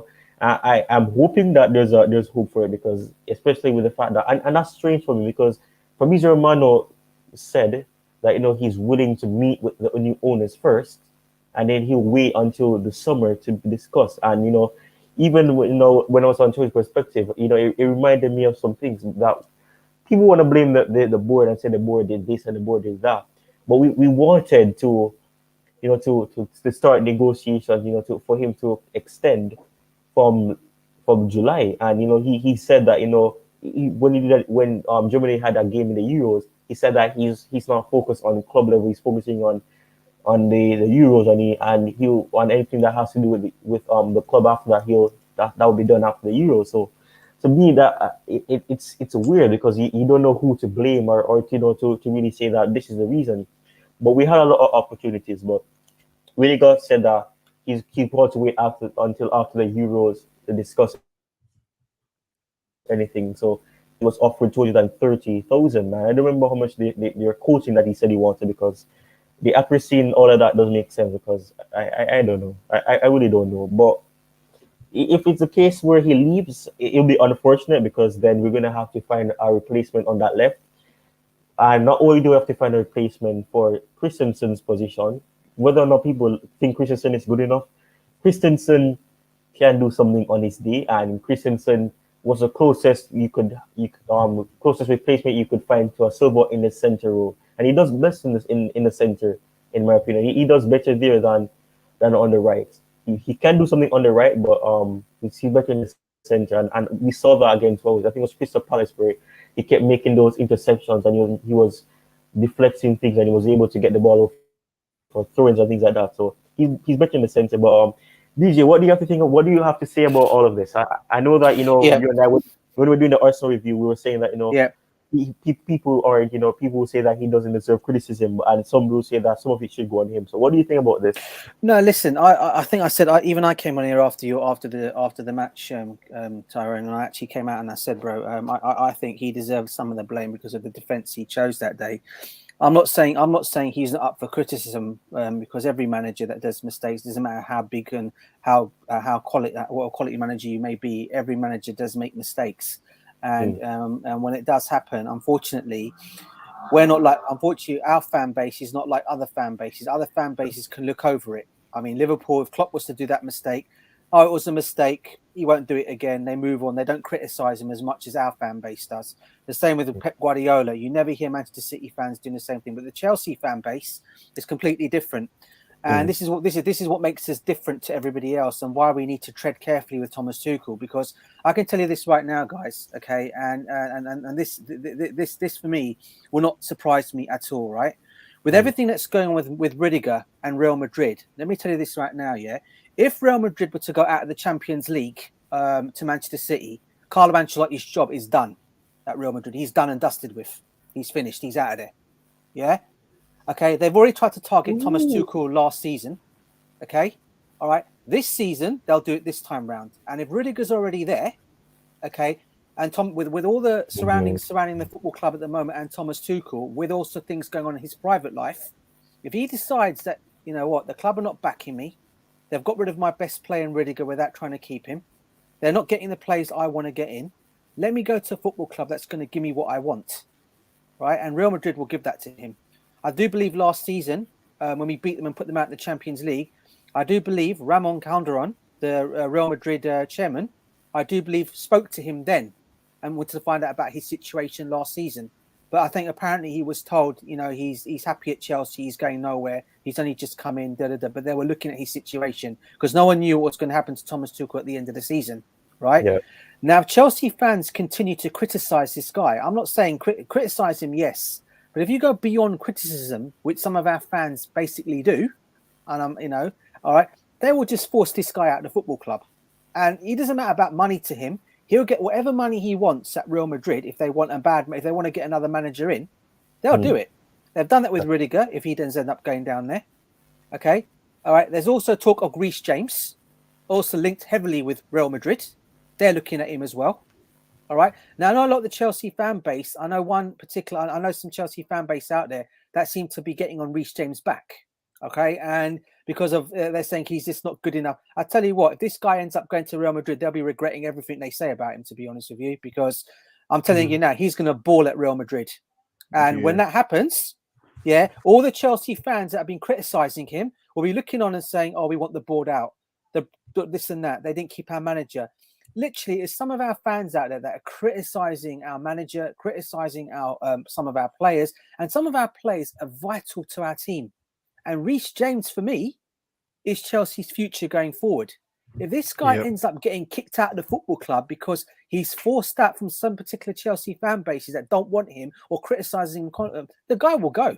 He won't care. He'll go because he knows he's good enough to go and play for a team like Real Madrid, right? And Real Madrid will be happy to take this guy on board. They're already shouted out his name. I think Vinicius Jr. has already gone out on his tweets saying what a great player he is. One of the hardest people I've had to play up against me. Okay, and who's actually dealt with me in a match. Not many can do that. And he went and done that. But I'm hearing some of our fan base, and I'm not going to mention names, but there are several out there that I can mention that criticize Reece James continuously. And to be honest with you, it annoys me, to be honest. I'm not saying no one's up for criticism, right? Because they are. But the same with Thomas Tuchel. I'm not saying he's not up for criticism. He is when he makes mistakes. But let's not go overboard. Let's not forget what this guy done for us last season. In a short space of time, this guy's been at the football club, 18 months coming up to, right? Yeah. This guy's got us into 6 finals. 6 finals, right? Where we've won 3 of them, right? Okay. And I just don't understand some of our fan base. I really don't understand them. If Pep was to do that mistake, as I said, or Klopp was to do that mistake, you won't hear any of the Manchester City fans. They'll slag them off for a little while, but they won't get as far as how our fans go. And that's forcing somebody out of a football club when they don't like them. I don't know what you guys think of that. I agree. I think a lot of our fans are so reactionary. Yes, 3 straight home losses. All right, I understand that. The home record has not been great, but you also have to put context in behind and why we've lost some of these games. Yeah, we look the defense thing. I've always said that he didn't really have much options to do to actually put out against Arsenal. He had Rudiger out, one of the best defenders in his team. He had Kovacic out, one of the best midfielders in our team, out. And then who else was out? Reece James had to play right centre back. I think just to ease him into the team after coming back from injury. No right wing back, so Azpilicueta had to play right wing back. Otherwise, Hudson-Odoi would have played right wing back if he was fit. So Tuchel had to play him right wing back. And then people will say, but he shouldn't have played he shouldn't have played 5 at the back and shouldn't have played with this style. It's so easy to say in hindsight. But if we were to play 4 at the back, for example, against Arsenal and got beaten even by more goals, people will say, oh, why do you not go play 5 at the back? And they say, look, like at the same time, you have to also understand what Tuchel is trying to deal with some of these players, and you have to actually put in context behind in terms of injury, in terms of the ownership problem, Rudiger's contracts, and all of this stuff. Lukaku as well. Like, does the board influence Tuchel to play Lukaku? Because I don't think Tuchel wants to play Lukaku. I feel like he's trying to show to the board and to the fans that Lukaku can work, but I don't think he really wants Lukaku. He's just pretty much forced to use him at this moment. Hopefully that changes. But yes, I agree with you. Some of the fan base, our Chelsea fan base, is so reactionary. They just need to put context in behind things and not just come up with ridiculous conclusion or some of the stuff that they've been talking about. You know, and that's exactly it. Because I also know there are some fans out there that seem to like this old thing that we used to do of hiring and firing managers. Yeah, that made the players stay on side to making sure they got what their expectations are by doing what they're doing, keeping their players on their feet. For me, I think that's a complete wrong way of doing things. Yes, we've got success out of it. I'm not going to complain at that. But there's got to be a time in your life where you've got to ask yourself as a football club, are we going to fight? How long are we going to carry on this charade of hiring and firing managers, right? Because at the end of the day, when you've got a manager like Thomas Tuchel, you keep hold of this guy and do everything in your power to back this manager all the way. Because I can tell you right now, Nick, had it not been for some injuries and had Lukaku been firing as he should have been, Chelsea would have been well challenging for top 3. I don't care what anybody tells me here. We would have been up there with Liverpool and Manchester City, 100%. But Lukaku, unfortunately, for some reason, didn't work out as it should have been. Yes, Tuchel had to. There are times when he got some bad injuries at the wrong time to Ben Chilwell. Obviously, Reece James as well. When those two were in the team, we were almost even though we were playing we were playing tough games, we would always grind out a result with those two in the team. Even if it's a 1-0 or a 2-0, we'll still go and grind out something. But obviously you've seen the impact. I mean, with Ben Chilwell not being in that team right here, how bad we are on that left hand side. Whether it's Salah coming in, whether it's Alonso playing on that side. All right, but you know we're continuously we continuously struggle. As much as I do like Alonso, I think he's a good player and everything. He cannot go on like playing 10 games in a row playing at that level. His levels go down, and when his levels go down, there's no one else to come in and replace him when Ben Chilwell's not there. So look, we need to really look back on it, take a step back on this all, and say, you know what, is this all down on Tuchel? Did they back him enough in the summer? They went and spent that 100 million, that 97 million wasted on one striker, right? When that money could have been spread around the whole team where we needed it. Okay, people will talk about saying you were not firing from all cylinders last season. But can I remind people, we won the Champions League last season without firing from all cylinders. Kai Havertz was still putting in an effort. Werner, okay, was making mistakes, missing mistakes, but at times when he was on his game, there were times when he did have parts of his games last season where he was playing like he is now, where he had some good, he had some good, a good run in the team, where he was goals were going for him, or he was setting up goals, making his runs. But unfortunately for Werner, he's always getting offside all the time. Unfortunately for Timo Werner, but look, we really need to sometimes look back on it, and I really just think our fan base, for me, really need to take a step back and stop criticizing our manager. Because even my dad the other day, right? We're season ticket holders, me and my dad and my brother, right? They went to the Arsenal match, the Chelsea Arsenal match on Wednesday. My dad came out of that match. The first thing he texted me on my phone was disgraceful performance, right? And I could see it. I could see it on TV. It was disgraceful. Right, yeah, and obviously his changes he put in the team. He goes, "This one's on the manager, though." He said, "Son, this one's on the manager because of the defense he lined up with." Right. Yeah. I even said it when I looked at that defense. If Arsenal can't beat us with that defense, they're never going to beat us. Simple as that. Right, but they did. They did do it in the end. But you also look at Arsenal's defense. They had Rob Holding at right back, Nuno Tavares left back. What the hell? That's even worse than our ones. I know, bro. And the worst thing is Holding has just only come back from an injury, isn't he? Yeah. What the hell? Ben White as well. I don't even rate him that highly. Like, I kept saying this. It's not, you can't. They're trying to find scapegoats every single time. When we lose, the fan base wants to find a scapegoat into why we lost that game. We're almost like the fan base is spoiled at this point. They are spoiled, and the new ownership will show us a new reality of football. It's not always how we've experienced under Roman. There's gonna be some hardship in terms of some at some games, but like when the lineup Tuchel chose against Arsenal, right?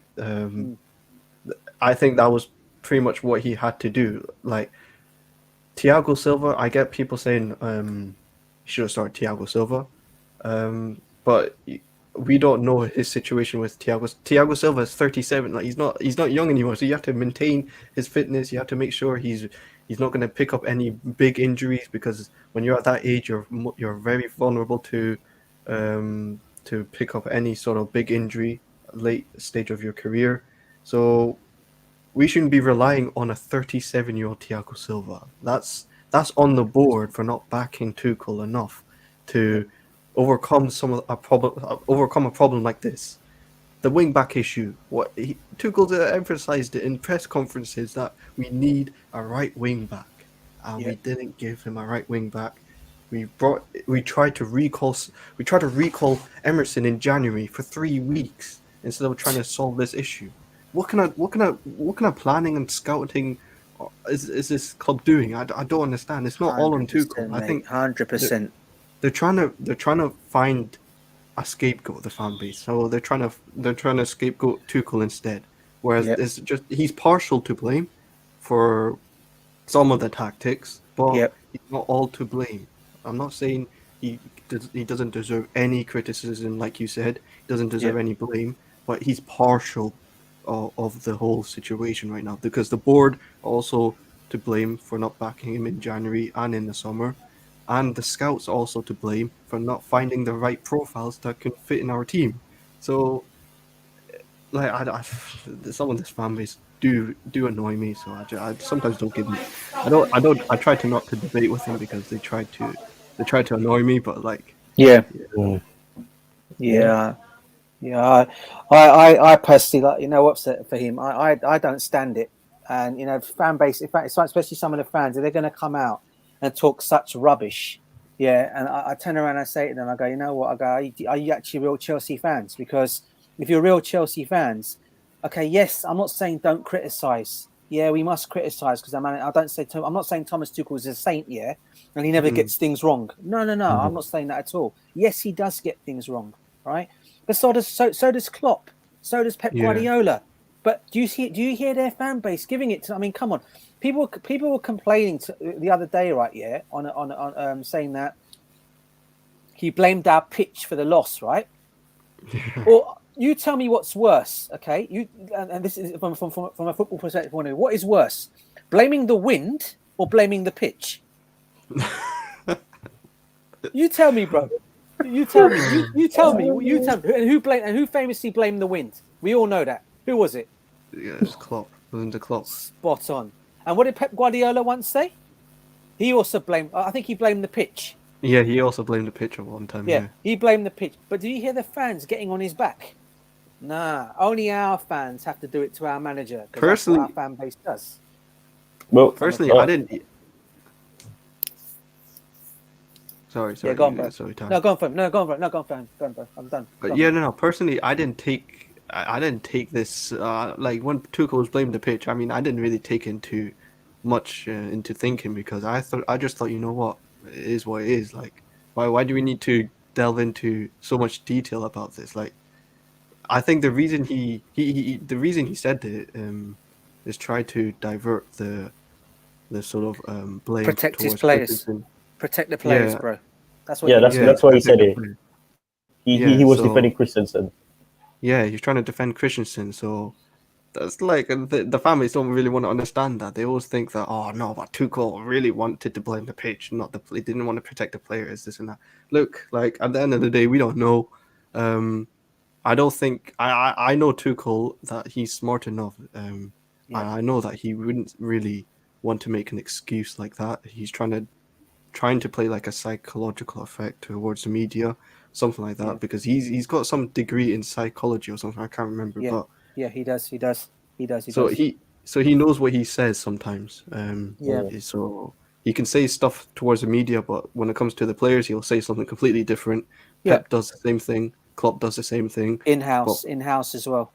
Yeah, exactly. So I mean, the fan I base think- don't really want to understand that. They don't want And- to have that sort of discussion. Sometimes. And you know the funny thing of this for him, Chelsea. The funny thing of all is, Jose Mourinho used to do it all the time, but the fans used to like say, "Oh, you know what? Look at Jose looking out for his players." Even Yeah, go on, bro. Alex Ferguson blamed the Yeah. ref as well. Yeah. Like- And yet when Thomas Tuchel goes and does it, oh my God, he's the enemy of Chelsea. Oh, he needs to get out. He's not good enough. You know, we'll go and get someone else. I mean, who'd you go and get out there? Tell me. If you know, Thomas Tuchel, along with Pep Guardiola, okay, and Jurgen Klopp, are probably one of the best three managers you can get out there at the moment.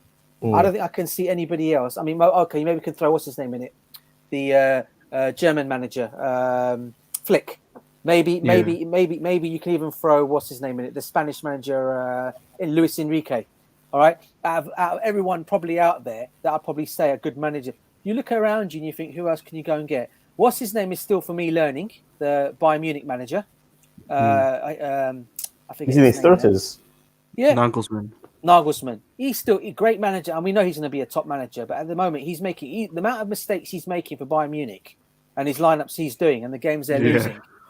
You know, but you don't hear the Bayern Munich fans getting on his case. They are, but not as much as our Chelsea fans do on Thomas Tuchel. Yeah, and this is where I think that separates us. I keep saying it separates us from everybody else. As much as the success we've done on the pitch, right? Yeah, they don't seem to like see, you know, now what's in front of them, because they're so used to being what do you call it? How would I say? They're so used to the success that we're doing, you know, and because one season we might not win anything. Oh, you know, it's a bad season. Manager's crap. Need to go and move on, and get another manager. It doesn't work that way.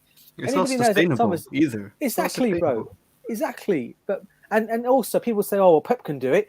That's because Pep's been given a load of money to go and do what he wants to go and do. When he wants to go and sign a player he wants, tells the board, okay, I want Erling Haaland this season. Good, he's yours. Erling Haaland's going to be joining Manchester City. Yeah? Okay. You got, what's his name? Klopp. Okay, well, I'm looking at my team. Who do I need? Okay, I need one of the best centre-backs around. Go and get me Virgil van Dijk. Done. Here you are, Mr. Manager. Here you are, Klopp. Here's Virgil van Dijk. I mean, this is what I'm trying to say about our play. This is what I'm saying. We don't have it like we used to with Roman now. I mean, Roman was doing it before, but Roman stopped doing that. And let's be honest, whether people want to accept it or not, Romelu Lukaku was not a Thomas Tuchel signing. Whatever people want to say, Roman Abramovich wanted to bring Lukaku back to Chelsea, and he did that. That's why he wanted to make it all work out for him. Thomas Tuchel, everyone wanted Erling Haaland. Even Thomas Tuchel wanted Erling Haaland, right? Everyone knew that. Everyone was going on about it last season, Erling Haaland. But because of his wages, because of his agent who represents him, it was hard to get a deal across the line. I think, what is it, like 500,000, 400,000 a week? Then if you actually look at that Chelsea, if you look at the players here that are on the wages at Chelsea at the moment, right? Okay, look at look at Timo Werner. You look at Romelu Lukaku. You look at Hudson-Odoi, right? I'm naming over 3 players, right? That alone could probably cover if you didn't offer them any wages out to those players. That alone could probably cover Erling Haaland's wages if you're going to talk about it that way. Rudiger, right? They go and bring Saul Niguez in, right? Now this guy's on 200,000 a week. It's ridiculous. That for me would have easily covered Rudiger's contract and got him to sign on for another 4 or 5 years to stay at the football club. What do they go and do? Our scouting team. Oh, we're scouting Saul Niguez for the next 2 years. Everyone knows. How can you be scouting Saul Niguez for 2 years, man? The man's been out there. He's been injured. But our scouting team, we're bringing one of the best midfielders in the world at Chelsea. His name is Saul Niguez. Yeah? Oh, my goodness me, mate. That guy's just a disaster. The guy's not even getting into the team. Yeah. And only that, I don't even blame Rudiger for demanding that much, because when you have Romelu Lukaku doing nothing, just always on the bench, and he's on something like 300-something thousand pound per week. Yeah. And then you have Timo Werner. Okay, look, he can be useful at times, but we didn't bring a Timo Werner not to score goals. We thought Timo Werner would come in and score goals, and that's why he's on a lot of money, because he had that record of scoring like 30 goals in a season in the Bundesliga. Yeah. So that's why he's on like 270 or something per week. So I don't blame Rudiger for demanding that much. Like, people need to understand it's a job for them. Like, whether you like it or not, loyalty does not exist in football anymore, right? Yeah. If they want to have if money is the incentive, they will go for money, 100%. But I don't blame Rudiger for demanding that much when players like Lukaku, even like Malang Sarr is earning more than Rudiger at this moment. Rudiger is on 90k per week. Oh yeah, that's outrageous, you know. It's outrageous.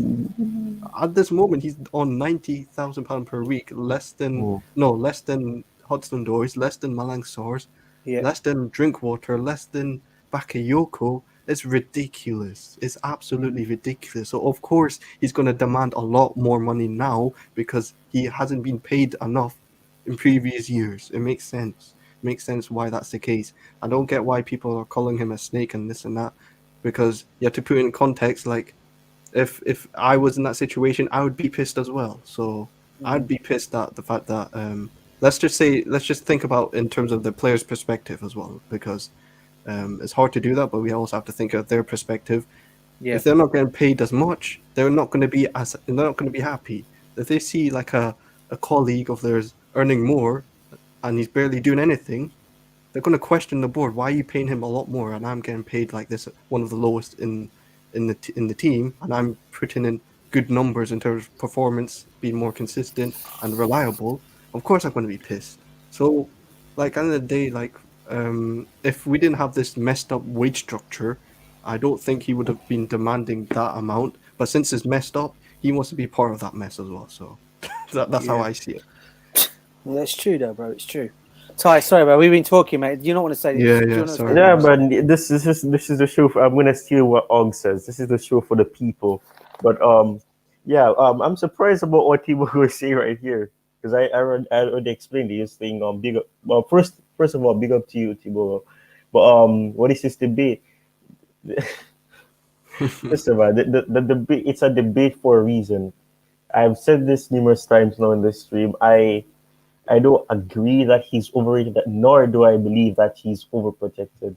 So I don't know. I'm putting it all because, like I said, I've been seeing, whoa, the watchers just spiked up a while ago and then it went back down. Anyways, I'm basically, posing this question because people have been saying that he's overrated, he's overprotected. I don't believe he is. Let me get that out once again. I don't think he is. I'm just posing this question so I can see what people believe, what they think.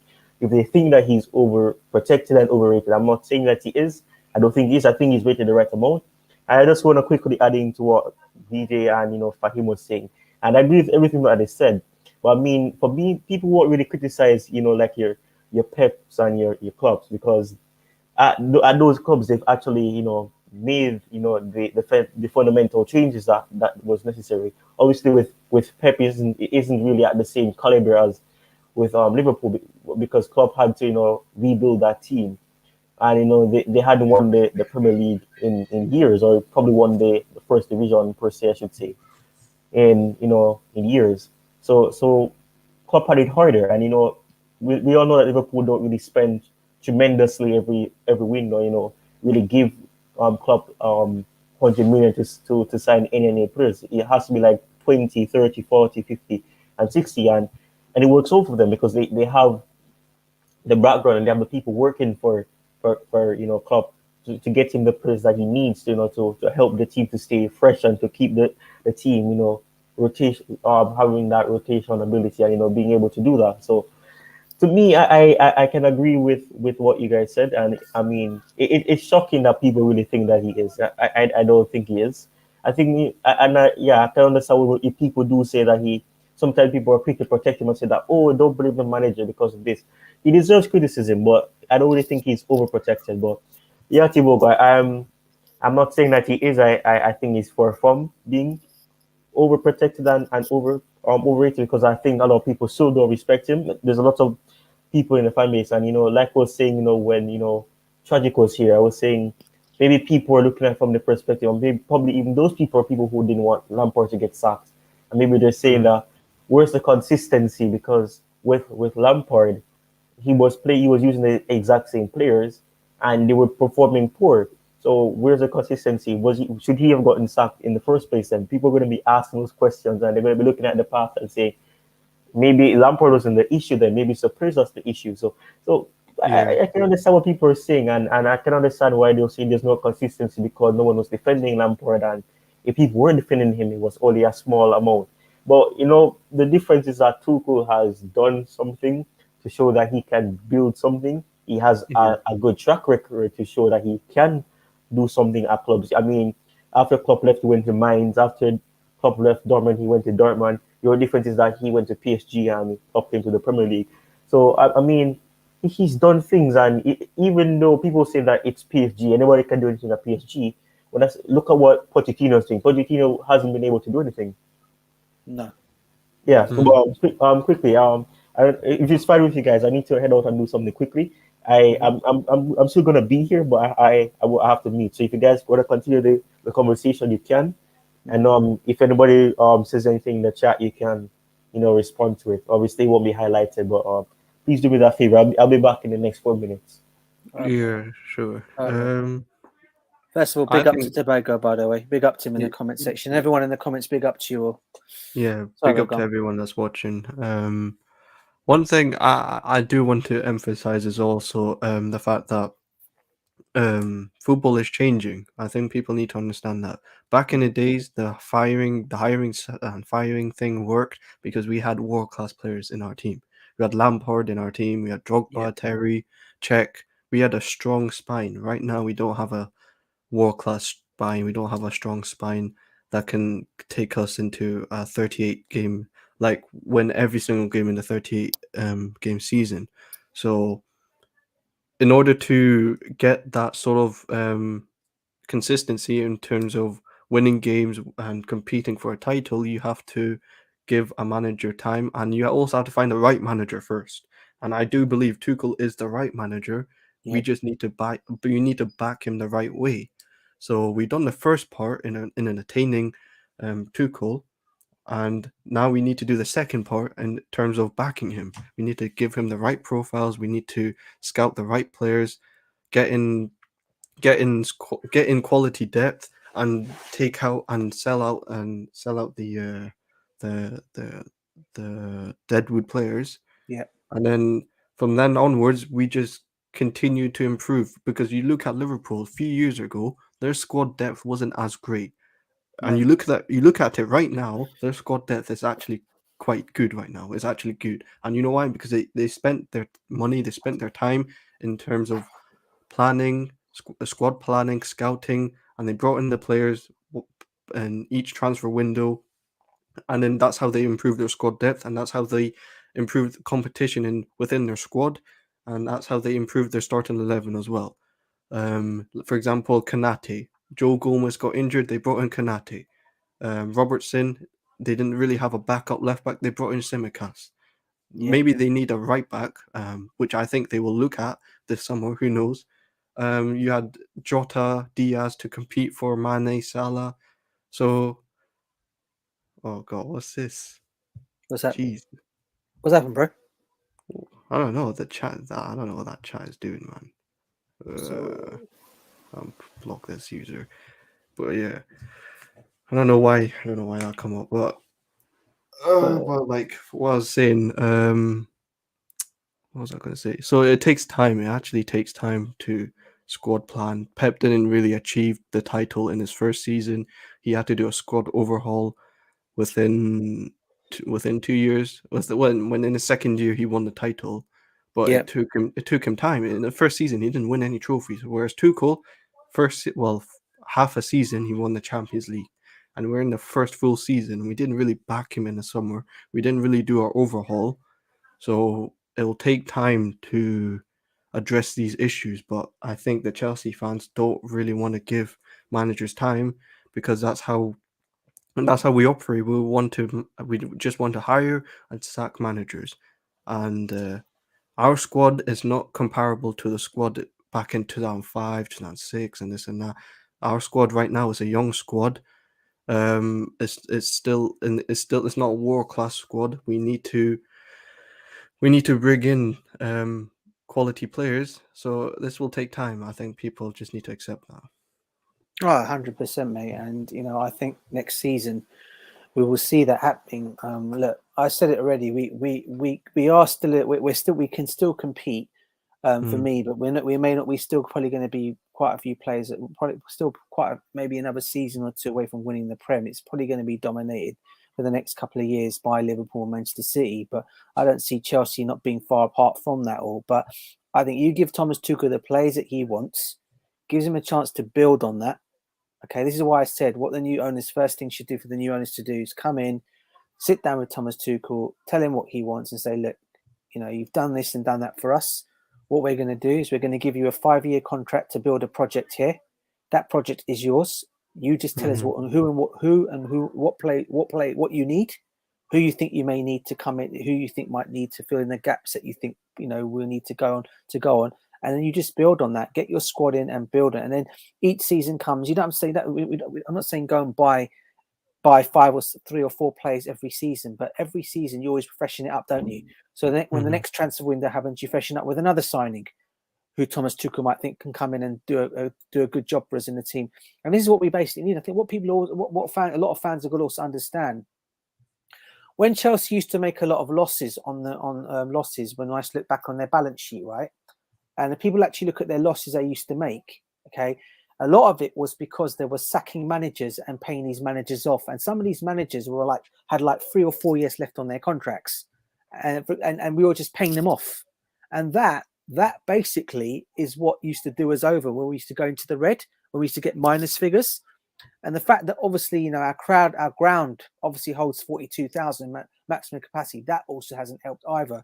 So we relied a lot on our marketing stuff to come in. It's one of the reasons why we were getting the place to come in, what players we think can get the most shirt sales out of, other things we were doing within the community that we were doing around, making our brand big around the world and making fans. That's what was bringing the money in. And obviously, Roman was obviously putting his own money in, but a lot of the losses were coming down to sacking our managers. We paid Jose Mourinho off twice. We paid Ancelotti off. We paid Carlo. We paid Conte off, and he also took us to court on top of all that. Yeah, we paid off Villas-Boas, another one. He was on he was one of the new ones that came on a new contract. The only ones that came in the only ones that we didn't really take losses on because there were only interim managers was obviously Gus Hiddink, obviously Rafa Benitez, Roberto Di Matteo. Okay, until he was given a 2-year or whatever contract after he won as the Champions League, but then he went down disaster zone avenue after that. He had to go, and that's why we brought Rafa in. Okay, but he wasn't anything major. But a lot of our losses, people don't understand, has been because we're hiring and firing managers, and that is where our losses have always been. And people seem to think it's all because we're not making the ground capacity. It's nothing. Yeah, that does play some part in it because obviously we've got the smallest ground compared to all our rivals within the Premiership. Compared to Manchester City, Liverpool, Tottenham, Arsenal, okay, Man United. These are all the ones that are competing. They've got bigger grounds than us. And I'm not mistaken. I do believe even Newcastle have got a bigger crowd than we have. Yeah, I mean, definitely. okay. So, we've got to look at that situation as well. And this is one of the reasons why one of the projects that that's been put in place for these owners to come in, when they come in, is they've got to redevelop Stamford Bridge and get competing, because we no longer can rely on Roman's pockets anymore. What we've got to be self-sustained, and we've already become self-sustained, but we've got to add to that now with the ground. People, we're getting all our money from selling of tickets and merchandising and all that. And obviously, sometimes probably the odd owner would put the odd money here and there. But then we also know they're going to look at it as a profit as well, to make money on as well. So they'll be taking money out, putting money in. That's what they're going to do. I already know that it's going to happen at Chelsea. It's not going to be one of those situations where it'll all be nice. Okay, we're going to give you the ground. You're going to get the players that you want. But you watch, any owner that comes in, give it 2 or 3 years down the line, they'll start taking money out of the football club. That's what United fans did. I mean, the owners took out massive loans to buy out Manchester United, right? The only ones that are not taking money out of the football club is probably Manchester City and Newcastle, right? If I'm not mistaken, I don't know about PSG if they're doing the same thing. Roman wasn't doing it, right? But now these owners that are going to come in now, you can bet your bottom dollar bill, whoever it is, they're not going to just use Chelsea. Oh yeah, this is a profit. We're going to do this and this. And you can bet your bottom dollar, but they're going to also take money out as well. And we've got to look at that situation. It's one of the reasons why I said the ground needs to be an important factor when a new owner comes in, and we need to support our manager, get in a contract, let him build. Let's not hire and fire him, because, let him build on some project. And because I do believe in this manager, I really think he can take us really, really far. We can win some titles. We'll be challenging in the next couple of seasons, if not before that. And I do believe we've also got a chance in the Champions League. People talk about saying, it's a what do you call it? Chelsea were good enough to win it last season, right? This season we lost it because, we let our guard down for whatever mistake, and they end up scoring that Benzema header. But I reckon if Chelsea had taken it all the way to penalty kicks, who knows what would have happened after that? You get me? So, look, it's one of those situations. We're still in an FA Cup final, all right? We have to make sure 100% we go out all and win that. And then next season we go again with our new owners. We just got to make sure our manager gets the support and the backing he deserves. And if Rudiger hasn't left by then get this guy tied down to a new contract. 100% if he hasn't left yet. What's that, Kasim Richards? What did he come out and say? It's been deleted. What did he come out and say? Yeah, they're just putting up some abusive comments. About who? I just blocked all them, of us. so. What is it about? About both, all of us. Twats. Yeah, me and you. Yeah. Yeah, it seems. And the funny thing is, the only Kasim I know just joined in not long after that. What is wrong with these people, man? Well, were they like? I didn't even see the comments, guys. One of them said, because I came back in time before Fahim, I'll remove the Fahim Islam one. They're saying that get out, you what's wrong with these people? Oh, yeah, but I don't. And then really, the next one was tackling you. But anyways, man, big up to you, the Blue Lounge, man. Big up to the Blue Lounge. There is somebody trying to frame certain people, and you gotta try. It happens every time. It happens every time. Every video, every stream. Big up to you, John Arnold. Big up to you, John Arnold. Big up to you. I don't get it, man. I don't get why people need to be so petty, man. Seriously. Yeah. Big up, John Arnold. Big up to you as well, bro. Sorry, go on, mate. Let's move from it. Yeah. And I put up a banner as well, because I don't understand. I don't understand. Well, I don't know. Yeah, they have too much time on their hands, John Arnold. They really do. Bro, where did they even come from? I don't even know. I don't know, and it seems like they're related, because they said the similar things. Get out. So yeah, I don't know, man. But yeah, back to the topic. Yeah, we pretty much, me and DJ and even you, Ty, we just pretty much saying the same thing. Like, we just pretty much agreeing the same thing. Tuchel just needs to be backed. We can't be too reactionary. And yes, he is. Sorry for him. I was asking that question. Blue Lounge is asking. Kasim imagine the scenes if it's actually him. That'd be an insult to him, man. I don't think it would be. Oh God, these people, honestly. Colin Kasim Richards. Yeah, that's him. But it's actually with a Z and not an S. Yeah, I remember him. Yeah. Yeah, go on. Sorry. No. Go on. I don't know. I mean, for him was just saying. Yeah, I'm just saying. I'm just saying. Since there's some people in the stream that he's not overrated. He's not overprotected. This is just a debate. That Ty's set up, and we all believe that he just needs his time. He needs to. The fan base needs to stop being reactionary.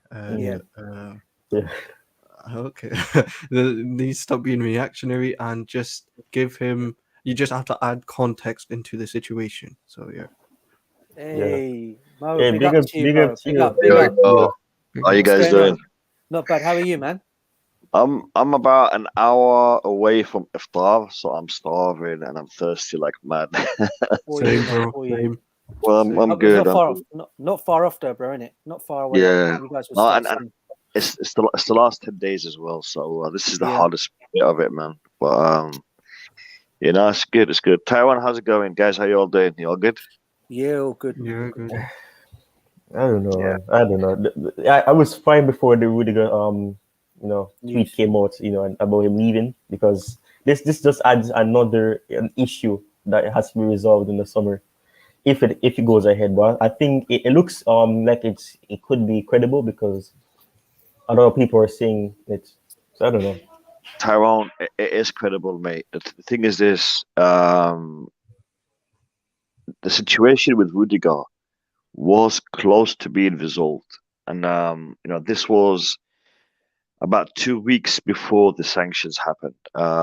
Some of the people that I know who are close to Chelsea, they told me that the contract has been agreed. It's only the signing on fee that was left to be determined, and then the sanctions came in, and everything got stopped. I think he agreed a contract of around 230,000 a week. And then it was just the signing on fee. But because of what's happening now and the fact that the new ownership situation is been dragging on, because it hadn't been resolved, this month when it should have been resolved, Rudiger would have still been, available. But it looks like it's going to drag on for at least another month. Now, Rudiger's situation, the closer it gets to the end of his contract, the less likely he will get the contract that he is demanding. So he needs to get his his situation in order quickly. Now, Chelsea, will they offer him the same offer that Roman offered him? Maybe, maybe not. He doesn't know the new owners. Doesn't know if they're going to rate him. So if Real Madrid is giving him a decent contract, I wouldn't be surprised if this just does turn out that he will believe it. Doesn't take anything away from the contribution that he's made to Chelsea. I mean, for me, Tony Rudiger has been one of the best players, one of the most loyal players, one of the most stand-up guys to put on a Chelsea shirt. And if he does go, he will go with my love and respect, and I'll wish him all the best, because he has given everything he can on that pitch this season, last season. He had a little bit of a turbulent time with Frank Lampard, but it is where it is. So if he does go, no hard feelings, and I wish him all the best. I still hope that there is a chance that he'll stay, but if he does end up going, all the best to him.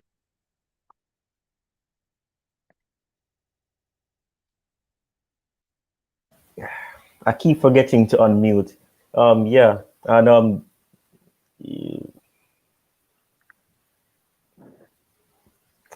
Just talk about Rico. that's your opinion. It's hard.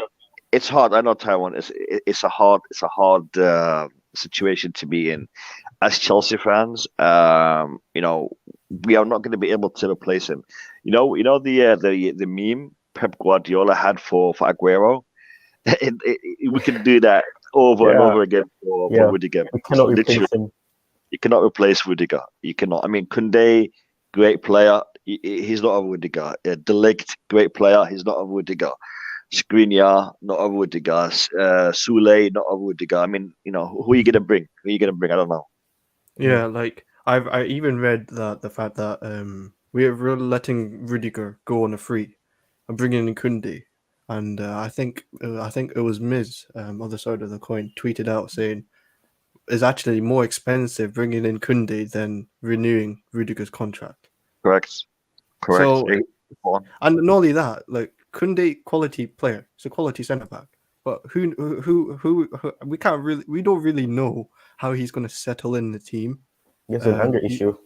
Yeah, like it's a Premier League. It's a new league. It's a new league for him, physical league. I know that for a fact that he's not as tall for a centre back. He's like 5'11", so that can definitely play a part when you're playing in the Premier League. You're not as tall or physically imposing towards Premier League attackers.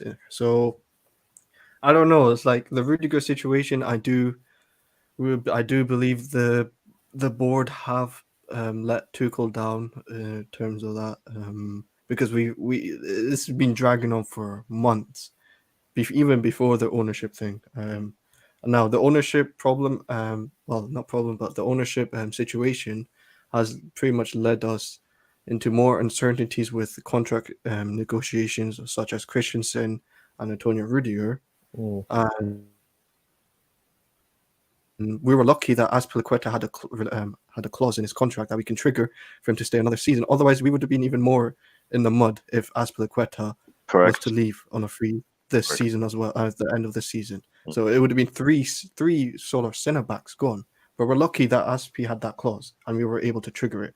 So I don't know. The next season will be, well, this summer is going to be interesting in terms of how we're going to back Tuchel. Are we actually going to bring in centre backs? Because one centre back is not going to solve this issue.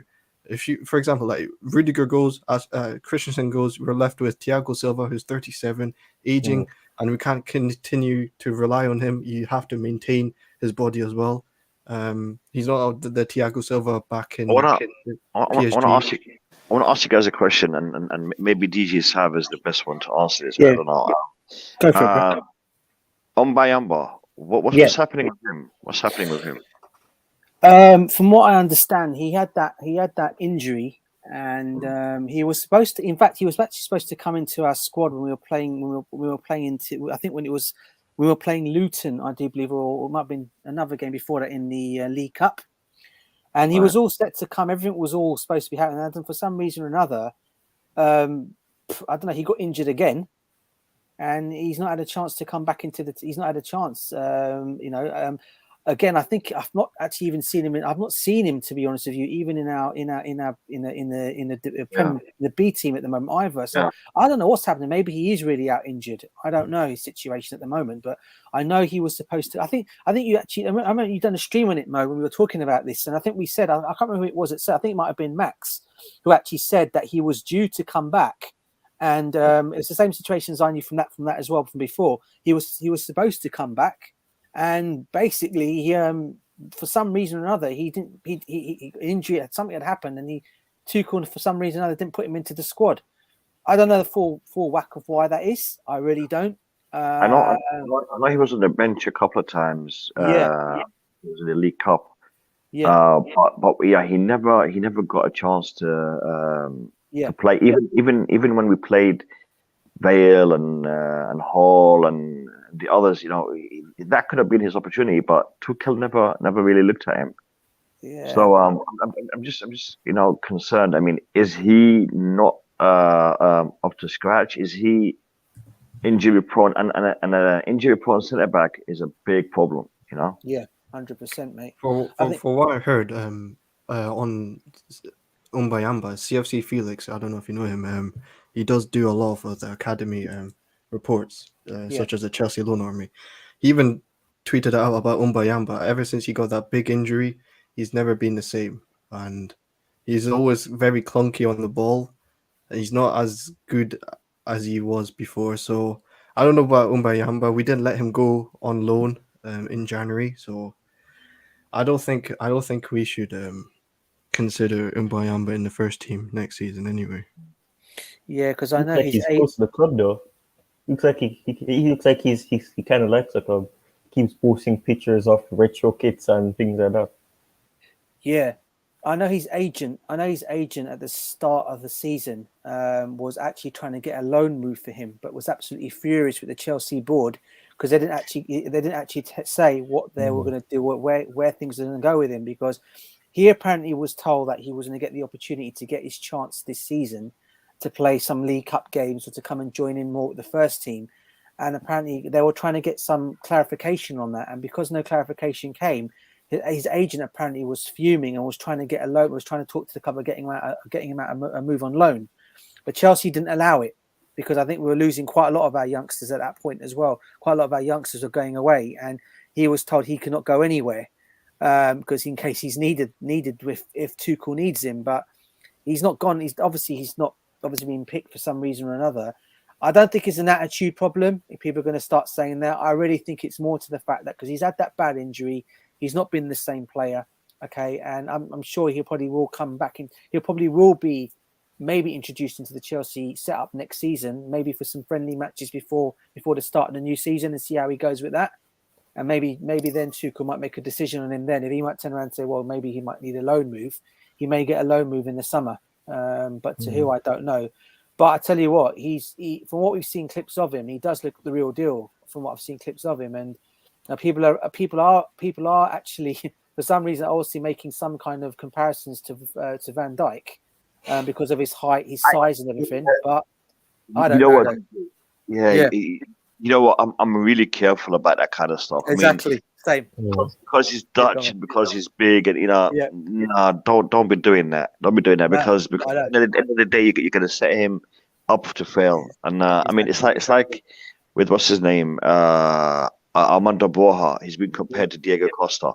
Yeah. We should not be doing that because we're setting him to fail. And let the man make his own legacy. It's like Mason Mount. People were pushing the new Lampard agenda on him. I was quick to shut that down because let Mason Mount be Mason Mount because that's where he's going to be. And Mason Mount is a great player, fantastic future ahead of him. But let him write his own history, his own legacy. Let's not compare, the next Wayne Rooney, the next Rio Ferdinand, the next the next Mason Mount. That's what he is. You know what I mean? So. They do that all the time, don't they? I saw a comment from John Arnold in the chat about Tomori was a mistake. Spot on. But Tomori was a mistake, in my opinion, just like Tammy Abraham was a mistake for Tuchel. Tomori for Lampard, Tammy for Tuchel. And to be fair, I think the situation with Tomori is still very vague and very unclear to what exactly happened. And I think it's purely because A, Lampard is a professional, and B, so is Tomori, that they haven't made a big issue of it. But there is something clearly wrong there, and was the reason for Tomori leaving. And I think in regards to Tammy Abraham, because this is something we've been discussing over the past couple of days on my channel, with the striker situation, Tammy Abraham's sale was also a massive mistake when you put into the context the purchase of Romelu Lukaku, because putting their stats side by side, Tammy Abraham is just as good as Romelu Lukaku. I mean, I know it sounds crazy because Romelu Lukaku is a renowned striker on the international level. He's got 300 plus goals, and all that. But when you look at the stats for what Tammy is doing in Roma now to what Lukaku was doing in Inter Milan, in hindsight, we lost a good player for a very, very to bring in a very poor player for a massively overinflated price. So when it comes to the sale of players, it's always going to be problematic when you don't have people who are football people handling these kind of situations. Look, guys, I have to run. I wanted to come in just to say hello to you guys and say big up to Tyrone. People, it's my pleasure. People in the chat, do me a favor. If you are a Blue Lounge subscriber, make sure you're also a Tytalkz CFC subscriber. Make sure you subscribe to this channel. Make sure you like the stream. Give the stream some love. and give Taiwan some love. Look, I know a lot of people watching the stream will be like, "Come on, man! It doesn't have that many viewers. It's low budget." Look, everyone starts somewhere. All right, my channel did not start with 10,000 subscribers. My channel started with 5 subscribers, and those 5 subscribers were my 2 daughters and my and family members. So literally, we all start somewhere, right? So I want you guys to show this channel some love, show Taiwan some love, and help him grow his channel, because Taiwan has a good footballing mind, a good footballing brain, and he's got a great opinion. Give him the platform, give him the chance to show you that. So make sure you hit that like button, make sure you subscribe, and keep coming back for more content on the stream. Mo, before you go, Yeah. before you go, I got some news for you guys here. It's just come Go out ahead. from a guy from James Robson from the Evening Standard. Has actually come out and just said Antonio Rudiger will leave Chelsea end of the season after rejecting a deal worth 230,000 a week. The new contract, So it looks like we now that's only just come now. So he's rejected a 230,000 a week deal. He didn't reject the contract. He rejected the signing on fee. Yeah. Which was offered to him, like I said, just before the sanctions. So that's the situation he's in. Because people are going to talk about him being greedy and wanting too much money. The money that was offered to him, he accepted. The signing on fee, they were discussing it. So he didn't even reject that. It was being discussed. But the fact that the reports are coming out that he rejected it is because he is now looking to go elsewhere. Therefore, it would be interpreted as him rejecting. He didn't reject it; just didn't have time to finish it. The deal was going to be finalized, but because of the sanctions, it all went up in the air. Anyway, guys, I will catch you very soon. I have a stream tonight. Matt, the preview for the West Ham game. I set the reminder. I'll see you guys then. Have a good one. Take care, mate. Take care. Bye bye. Cheers. Yeah. Well, I just hit 152. I not long ago I was at 150, and now I'm at 152. I guess the shout out helped from a couple days ago, so I appreciate that. But I mean, there's a lot of comments that I had to just scrape through, and I didn't really pay attention to as much because of what I was hearing. But John Arnold, I'm not sure if he's still here, but he was saying that Tomori and Guhi can both play on the left side, so they would have been okay replacements. I still have my reservations about Guhi.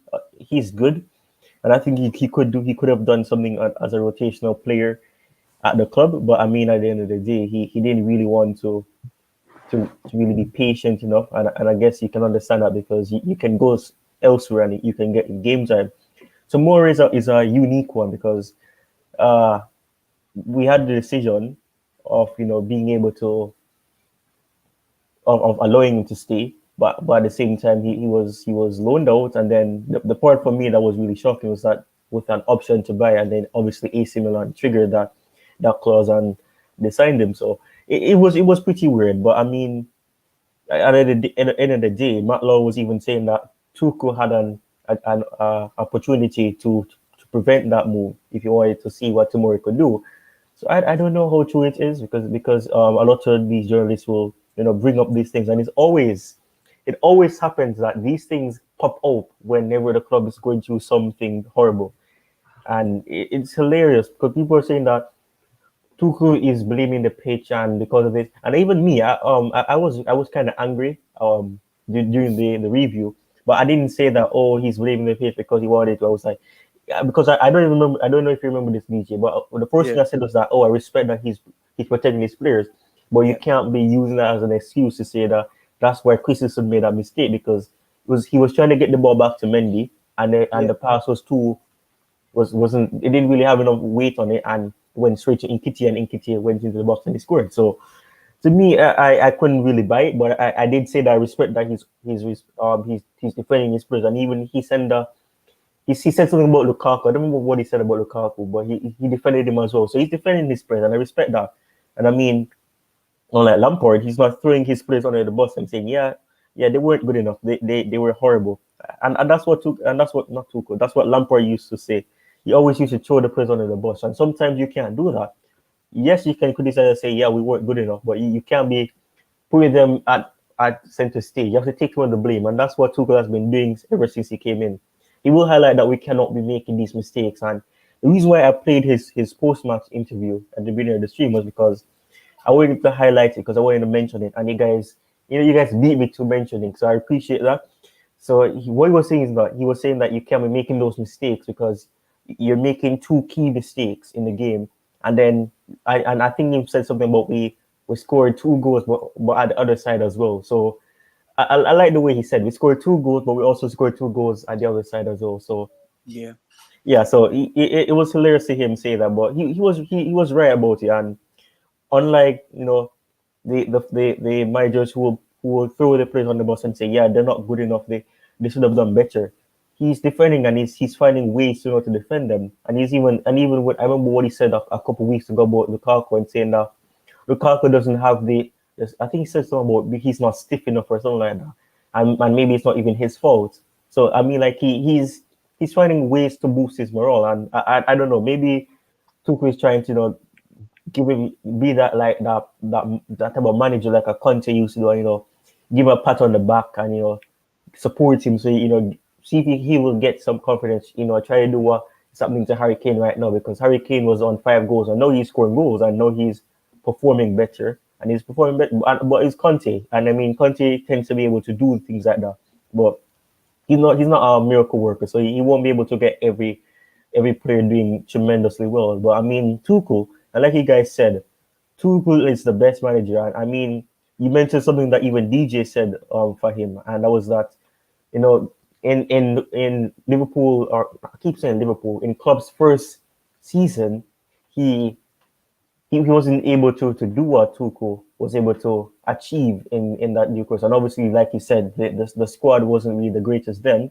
But I mean, even DJ said, and he said that, in Tuchel's first, it's nearly 18 months, he's been able to get us to compete in 6 semi-finals, and we've gone to all the finals that whenever we got into that stage, we've gone to all of them. So not all managers can do that, and Pep wasn't able to do that. And I mean, I have to highlight this as well. Klopp made it to a lot of finals, or he made it to a lot of competitions, or the latter series of the domestic competitions, and he wasn't able to win it. The Carabao Cup that they won against Chelsea, that was the first domestic trophy he won, other than the Premier League. So it was the first time, since 6 years he's been at the club. 6 years, you can call it 6, nearly 7. So to me, Tuchel deserves the opportunity to get an opportunity to build his dynasty, in a sense, build something, because he's the best manager we can get at the very moment. Ten Hag, I have my reservations about him, but he's a good manager. I don't really think there's any manager out there. Obviously, I think people were saying that Jose Enrique, I think that's his name. I know his last name is Enrique, who was I think it was Barcelona or something like that. Luis Enrique. He made this iconic statement about if they can score this amount of goals, we can score 6 or 5. I don't remember what he said. So people are saying that, and especially the people who wanted Tuchel out were saying that we can find a better manager than Tuchel. Get us Jose Enrique. I think people, are misinformed. You can't just come in and do what Tuchel did like that, because, I mean, even the players said it. At the time, they did not expect to make it into the latter stages of the Champions League and even win it. So I mean, that just shows that the background and the atmosphere at that moment wasn't a positive one. They were just possibly looking at as trying to get top 4 and then trying to see what happens for the rest of the season. And I mean, we could have won 2 trophies last season, but we only came up with 1. So that in itself just shows that Tuchel did little. He has done so much with little time. So it is important to note that. And I mean, none of these players are his. He has inherited, and I keep saying this, he has inherited a Lampard, Sarri, Conte, and partially Jose-ish, team. So it's one way he has to work with what he has, and which is why I'm not too hard on him, because he needs to get his own set of players, and a lot of the players are not easy to get out, like a Barkley or a Bakayoko and a Drinkwater. Obviously, Drinkwater's contract ends this summer, I think, or maybe I don't remember, but I know one of them contract is going to be ending. I think Barkley's one ends next season, so there's a lot of deadwood players that you have to look at, and people are jumping the gun and saying that we need to be selling these players, but those players, comparing to the deadwood that we have, those players should be spoken about after, because we need to get rid of players like your Bakayoko and your Drinkwater, your Barkley. Obviously, some of the guys was signed on a loan, so he's not really an issue. But yeah, a lot of players would. Matt, I think his name is Matt Mizia. I can't even know how to pronounce his last name. Like Musiala. Yeah, I think that's it. Oh no! Oh, you mean the American defender that we got? Yeah, Miyazaga. Matt Miazga. Yeah, the American and players like that. So we do have our players that. Baba Rahman as well. I don't know about Castello. Castello is I don't know. He's young, but he's injury prone. Yeah, one Castello. One Castello. Yeah. Yeah, and you have I don't know about Clark Salter as well. I think he's 24 or something like that. There's a lot of defenders that we have that we're not even using, and so it's all over the place. And obviously we have Dujon Sterling. I don't know what his future holds, because we want a right back, and then it's difficult for these academic prospects, because they have an opportunity to make a statement. And Dujon Sterling had a good response from Tuchel, because Tuchel came out and said that he likes Dujon Sterling, but the best decision to make was to give him a loan because he had an injury. So obviously it was the best decision for him. But I'm really concerned, because I always say that I don't like to get attached to these academy graduates, because things like this can happen, especially to Mori and Guhi and players like that. But Dujon Sterling and players like Tino Livramento, those really are painful. And speaking about Tino Angelin as well. So he was on his way out, and then he got that injury. He had to come back, and then he went to I think it's Huddersfield or Birmingham. I don't remember. So yeah, so there's a lot of players that are on our books. We still have to decide on. Will they have a future? Will they get the opportunity to play? And thanks to CFCJ for the little tweet that he had on Twitter about subscribing to the channel. We appreciate it. And yeah. Oh no! I just noticed, man. Oh God, that's so creepy. I see Pep is back. Pep is definitely creepy, man. That's creepy, man. Oh man. I just find it so funny. I just find this pic so funny to have. Yeah, he's just smiling, and he's like, yeah. I was trying to find a Tuchel one, but I can't find a Tuchel one. So there's a Tuchel one, There's a Tuchel one, and there's this meme of Tuchel when he's overthinking. I don't know if you've seen it. There's this man that looks so much like Tuchel. Have you seen the meme of look at Pep's eyes or something like that? Yeah. So it's just funny. I can't find a Tuchel one, so that's why I've gone for Pep. Oh man. Oh God, I need to find one. Yeah. Oh. No, yeah, I found the one I'm talking about. Unlike you, this is unlike you guys. I can't share the screen. Yeah, but there's this picture of Thomas Tuchel in the last month, and it's this guy who's losing his hair. Yeah, and it looks a lot like Tuchel. Does he? Yeah. DM it to me, mate, so I can have a look at it, bro. Yeah, I'm gonna do it. Please, when you can, I'll have a look at it. Yeah. I don't know. Maybe CFC for him may be able to share it, because I can't share it. What's this? The picture. I'm gonna send it to you too.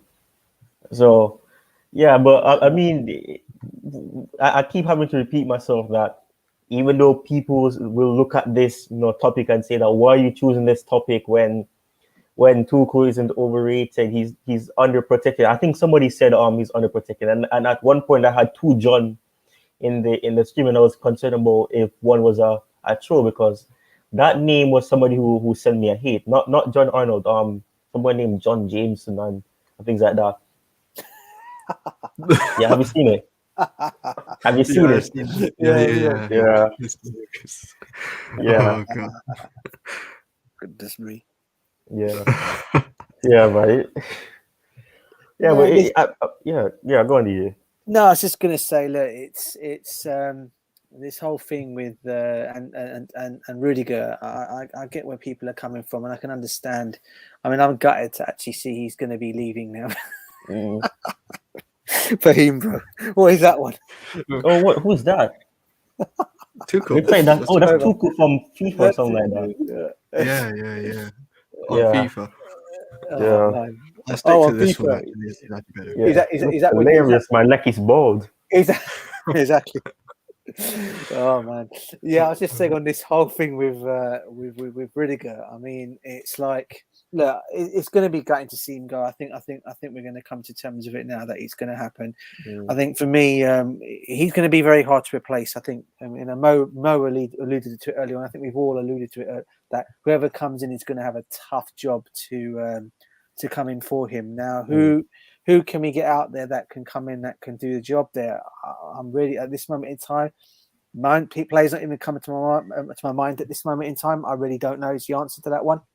You hear the stories that we're linked with a load of players. I mean, we're linked with the boy from Real Madrid, the defender there. I don't think he's Militao, which I don't think is anywhere near Rudiger's levels. You've got Marquinhos from PSG, who's been linked with us as well. Whether PSG will sell to him is another thing. I don't know. Will sell to us is another thing.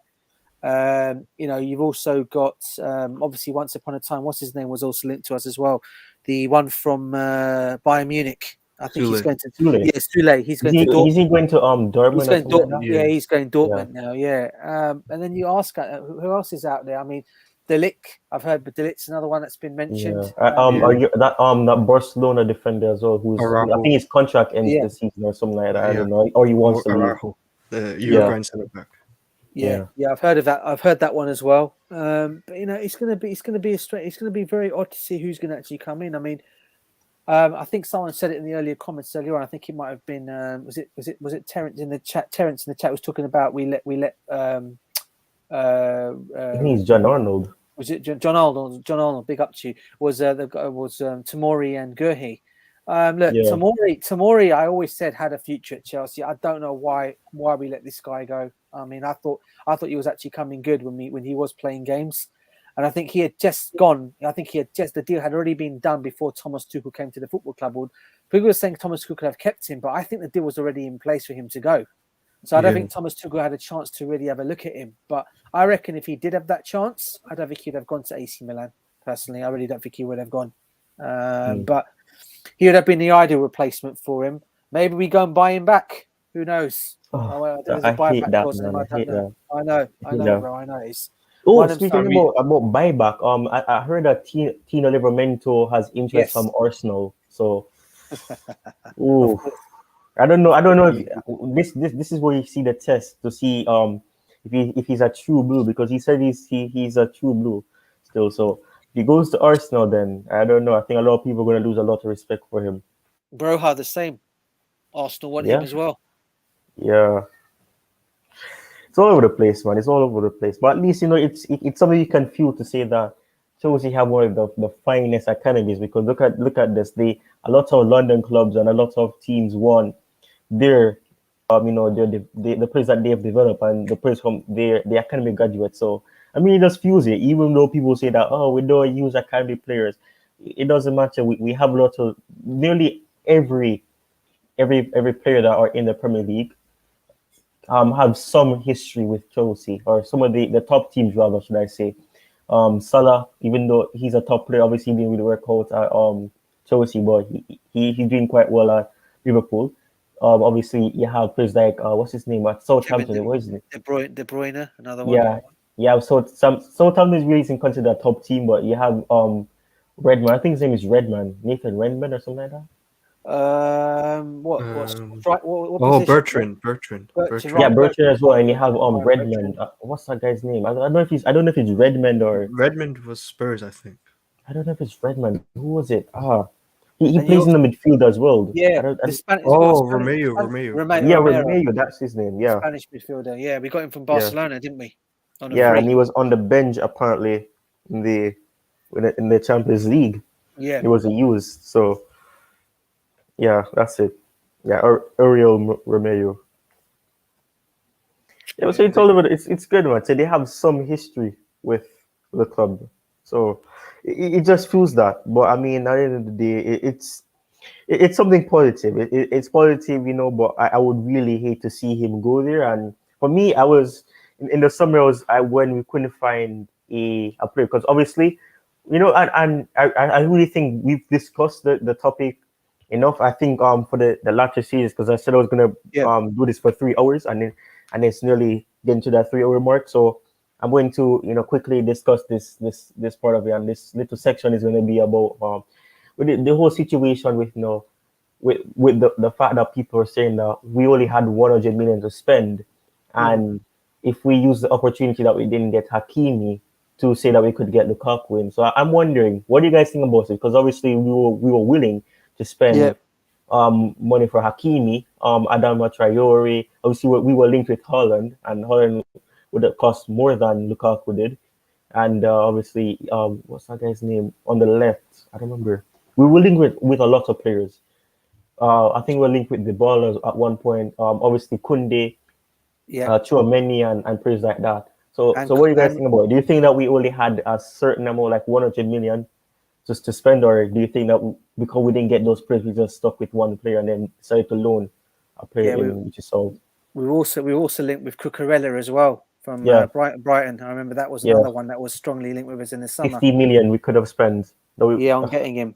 I mean, for me, I mean, I said it already. I mean, that whole 97 million budget that we got, that we spent on Lukaku. I mean, I said it already, Ty. You know, I'm not going to sit here and lie because I won't do that. I did go on a lot of streams and said that Lukaku was always my second choice. Haaland was always my first choice. Okay, and then when I knew we couldn't get Haaland and Lukaku was coming, I thought, okay, you know. But then at the same time, things were going at the back of my mind was, if we've only got that kind of money to spend, do we not need to strengthen in other areas?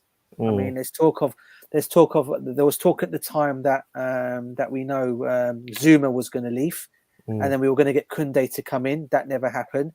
And then I'm hearing we would have got Chouameni, but unfortunately they said, oh, he's not good enough. Give him another season at Monaco, and then we'll get a deal done.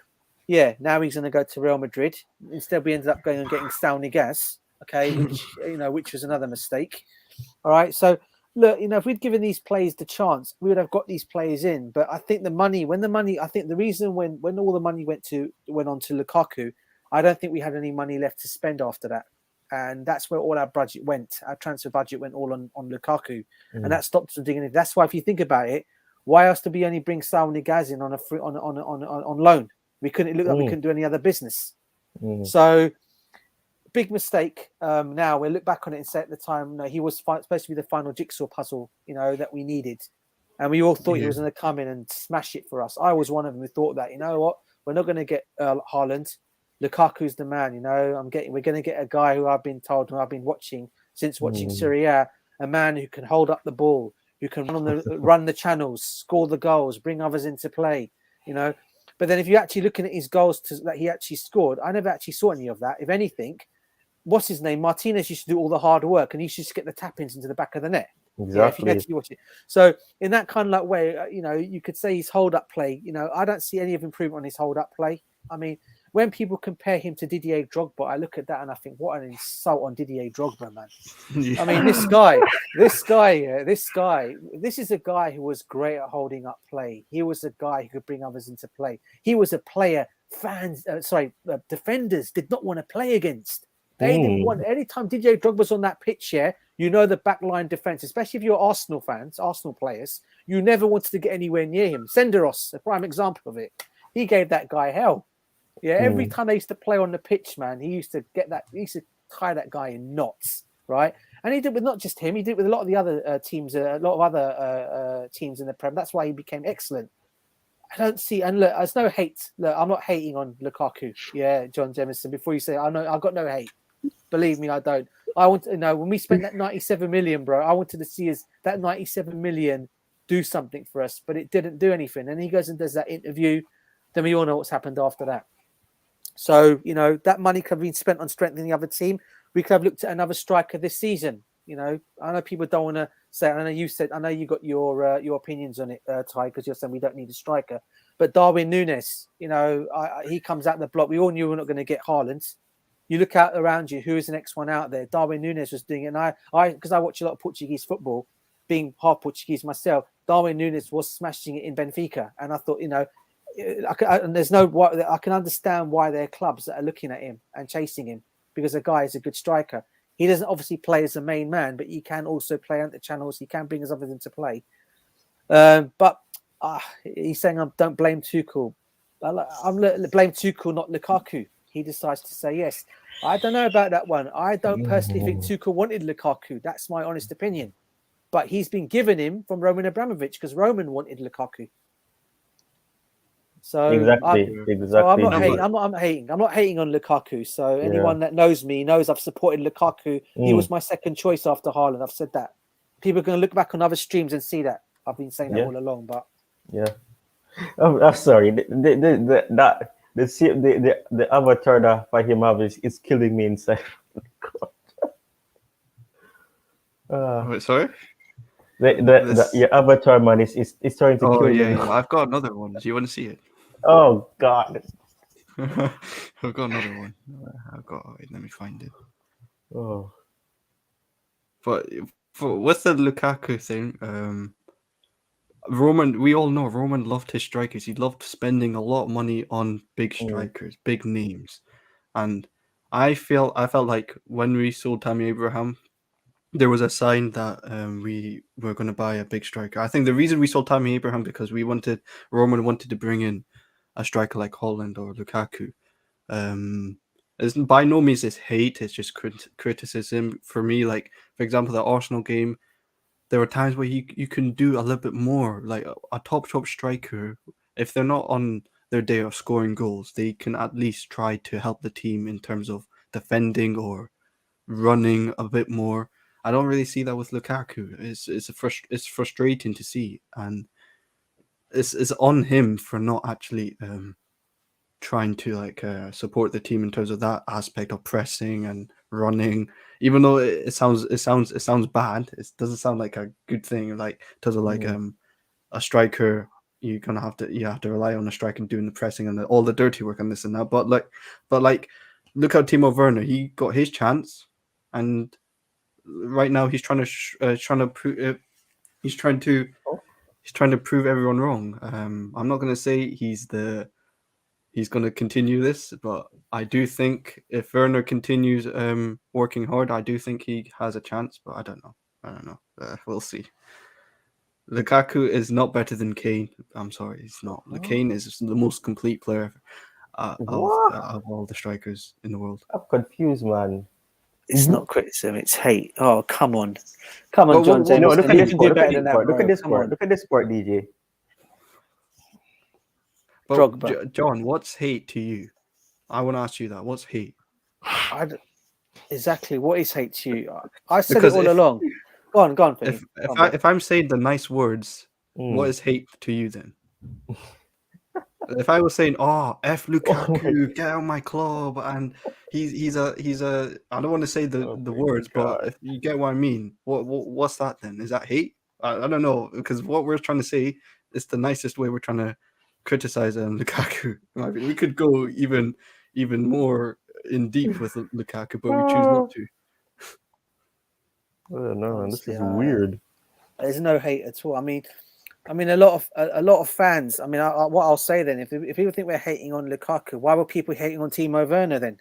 And I know a lot of fans out there were hating on Timo Werner. 100% they were. They wanted him out of the football club last season. Yeah. So, if you're going to throw that kind of situation, we're hating, then I can say the fans that hated on Timo Werner, and there were a lot of them out there that didn't like him. They wanted him gone. No, it's not protecting Timo. Protect Timo. At the end I'm of on the the Timo hive, Jay. I am. I'm definitely am. Oh, wow. You turned the corner like me. Timo hive for him. Wait for approval. Yeah, man. Big up to Thanos. You hear that? You're Timo hive for him. Is that right, man? Yeah. You need to know about it. I don't know if you're on the stream too. I think he probably left. I think no, it wasn't that one because I wasn't on that stream. It wasn't on in the watch long. It was with you and Jay, and you were saying something. No, I don't think it was a post match. It was the Southampton post match, and they were saying that yeah, it was the Southampton one because, and you were saying something about the Timo Hive, and you need to respect Timo or something. I don't remember everything that he said. And then I don't remember what he said. He said something about Timo. But you know what I Timo can Hive, also say. What I can say Yeah. to John Jameson is saying, but I'm going back to John Jameson. Big up to you. You're entitled to your opinion, bro. I'm not gonna sit here and criticize you, bro. Yeah, you're entitled to your opinion, and obviously, thank you for watching the stream and like the stream. As you're doing now. Yeah. But what I will say to you is, for me, on the whole Lukaku situation is, what were you thinking when he went and done that interview? You tell me. Even though Timo Werner was having a bad time, whatever it was, did he ever go out and do an interview like that, telling other people, I want to leave Chelsea Football Club? I don't think the manager's happy with me. Seen that interview. Did Timo Werner do anything like that? He didn't do anything like that. Yeah, but he only wants to leave now because of what's been happening of late. He's not getting an opportunity to play. But now, Werner, now that Thomas Tuchel is bringing him back into the team, he's starting to take his chances a little bit now. Whereas the other day, when we watched Lukaku play against Arsenal, there were times when he could have done a little bit more. The time was when the goalkeeper got the ball, when he could have run a little bit while long and got the ball and maybe taken it around him and put the ball into the back of the net. But he let the goalkeeper come and pick it up. Yeah. And what else can I say on it? I mean, even against Real Madrid, I mean, he had a couple of chances in that game. The first leg, his headers that he had a couple of chances when he came on. Now, if he was really, really, I mean, look, I'm not going to say. Sometimes, I get. This is what you call hate. What's this? Ball deal. That's hate. That's definitely hate. Yeah, that's hate. What do you call that hate? Isn't that hate now, John? That is hate. Baldy. Oh God. This is what John is saying about the interview, I guess. Read the transcript. Did nothing wrong. If you think he did nothing wrong, then why loads of like he's so Werner out and Lukaku in. Yeah. Because I mean he doesn't see. Yeah, but like you're saying, DJ. I mean he's entitled his opinion. I do agree with him. But I mean I respect his opinion and thanks for joining the channel though. I really appreciate that. Yeah. But I don't know about that. Yeah, that's what I was trying to say early on. Werner not contributing to goals, he at least tries to do something else. Whereas Lukaku just stands there. I'm sorry. If you watch the game, he just stands there. And it does frustrate me because when we feed him the ball, we expect him to do something, like have a good touch at least, but and to win aerial duels, which he should be strong at. He's tall, he's strong, he should be utilizing that strength of his game, but he always misses headers. I don't know why. And he loses aerial duels, which is embarrassing, in my opinion. And the other thing I'll also add to it all as well is if I was to put comparison, okay, and I know he wasn't prolific for his last season, but I tell you what, Tammy Abraham worked more for the team than he does. Yep. Okay, even if you want to throw another one out there, even Giroud, who hardly got a kick in the game, played games. When he plays, he works hard for the team. And that's what we fans want to see, players working hard for the team. They're putting their heart and soul in, to go and try and win the game, even if they're missing chance, or if they're not missing, but they're trying to get others into play. They're trying to go and cause problems and issues. Whereas with Lukaku, I just feel like sometimes he just lets the game sometimes just go past him sometimes. And again, I don't have no hatred to it. And I think people have got to understand the difference between criticizing and hatred. I don't have no hatred for any of my players, right? I criticized Werner a lot this season as well. And you know how Ty will tell you, I was a massive advocate of Timo Werner last season. Nothing could go wrong. Exactly. I was actually being told of being Timo Werner's lawyer. Yeah, that's what people have been saying. It wasn't like that at all. But I just wanted players to get given a chance. The same with Kai Havertz. People were criticizing Kai Havertz last season. I said, look, give these guys a chance. They're not rubbish. Yeah, give them a chance, and they'll prove you wrong. And they've got a chance. I mean, Timo Werner still okay. Hasn't maybe lived up to his levels, but he's now trying to show in some games now that he's willing to do pictures for him, bro. Seriously, bro. I'm on the Timo Hive, like Jay's here, so I need to be in the Timo Look at it, man. Front and center stage. Oh, Look how happy he is. He's so happy. I know. Oh. I love to see it, man. He's happy. Oh, What is John saying here? I hope Lukaku goes to Barcelona, or you a Chelsea? Well, let me ask him. Let me have to ask him for this first. Are you a Chelsea fan first of all? Because no Chelsea fan is gonna be hoping. What? I hope Lukaku goes to Barcelona or Spurs. No, but you know what, Lukaku, we don't utilize his strengths. I agree to some parts of that. But our system doesn't really cater towards Lukaku sort of striker, because he's not a striker that works hard off the ball. He's a striker that. Have you seen the next? Have you seen the next comment? Gee, oh my god! This is what you call hate, John. This is what you call. Oh my god! Honestly, bruv. Sorry, I just looked at that comment. Poor Fahim's telling us something here, right? And I'm just looking at I the didn't even comment notice section, that. and that I was like, I was on prompts up. another tab.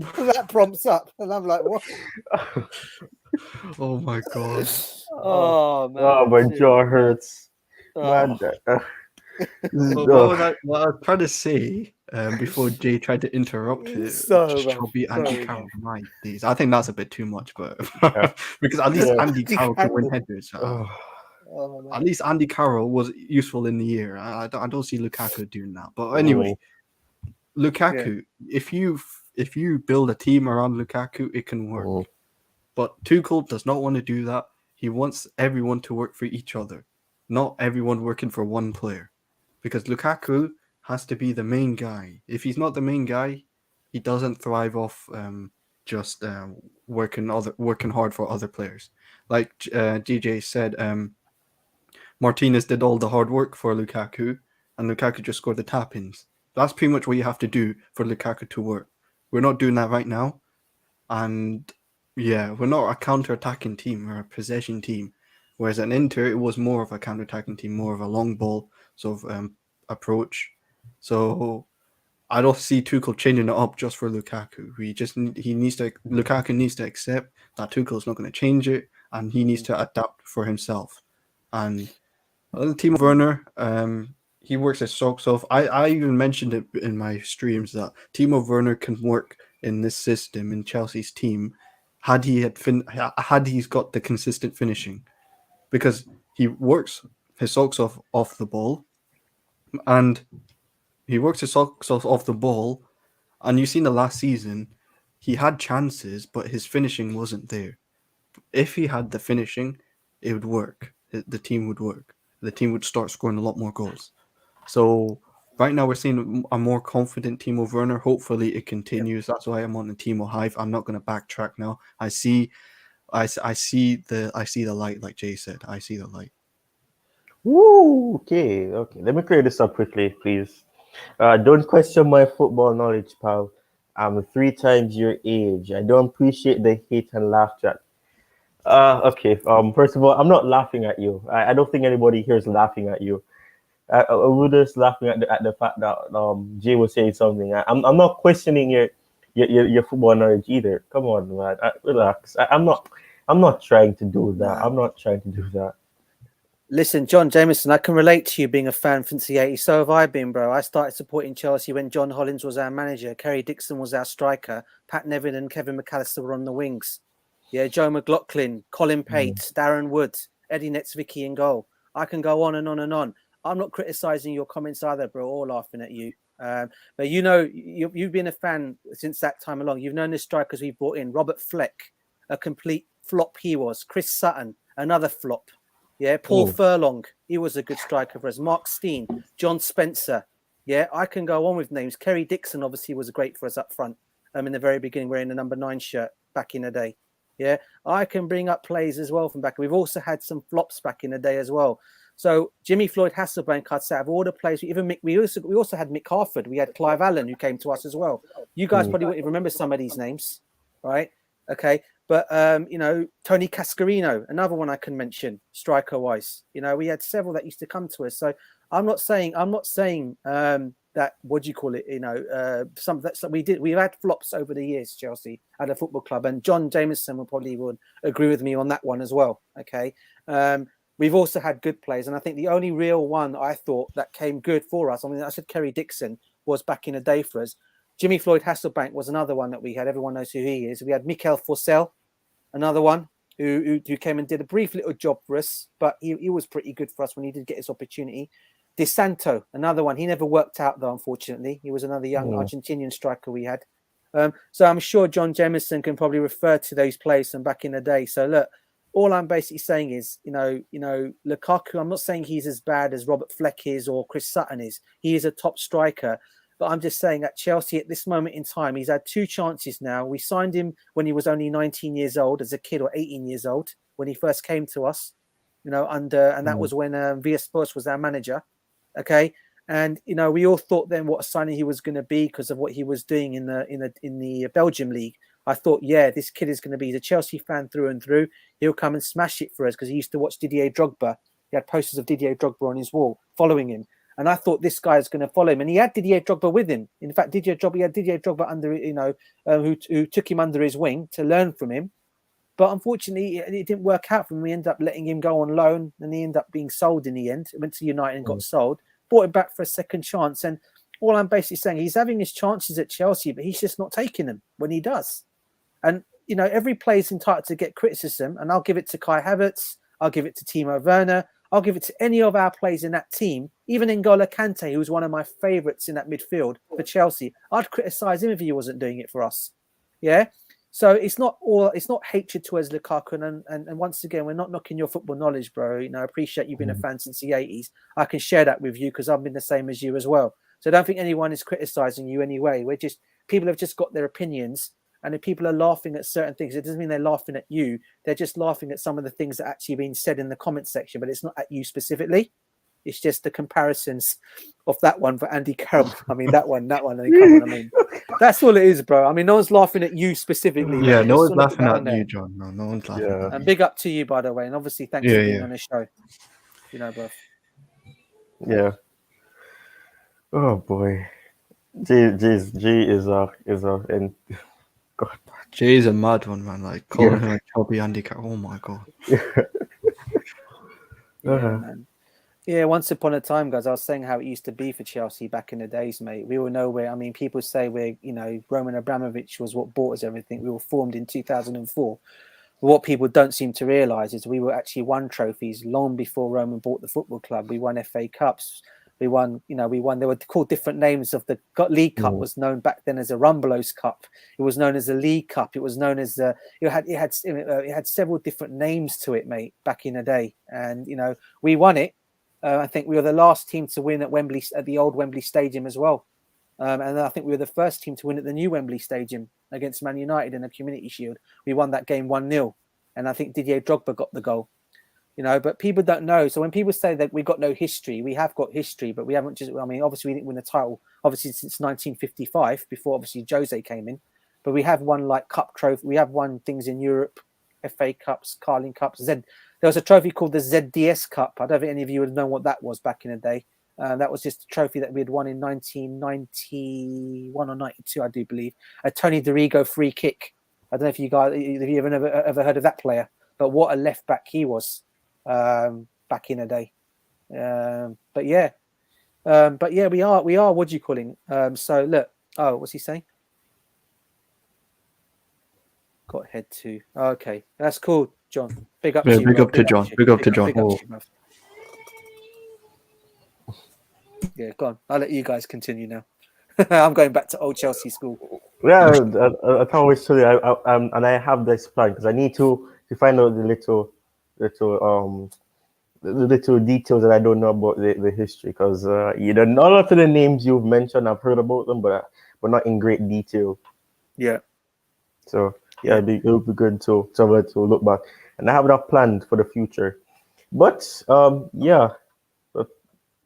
I'm surprised that John Arnold was still here. I guess he was laughing too hard to say anything before. Yeah, but listen, at least it's all sorted now. Comment section now, because I just wanted to readdress it, because I think when people don't know, what we're actually talking about and why we're, when people are making comments, it's, as I keep saying, and I've said it along, all of us would criticize players. I don't care who you are. I want people who are going to play for our badge. That's who we want. That's what fans want. They're going to put the badge on and play week in, week out for that team, and give it to give everything to Chelsea Football Club. That's what we want them to do. And when some of them are not pulling their weight, or not scoring the goals, or doing what they should be doing, a lot of fans will come down on them. But it doesn't mean I've got hatred of any of my players, because I support every single one of my players, including Mr. Lukaku, because I want him to do well. I really do. What about Barkley? Barkley, yeah. Well, look, listen. Barkley's the reason why I criticize Ross Barkley here, right, is because this guy, right, he's we bought him, right, yeah.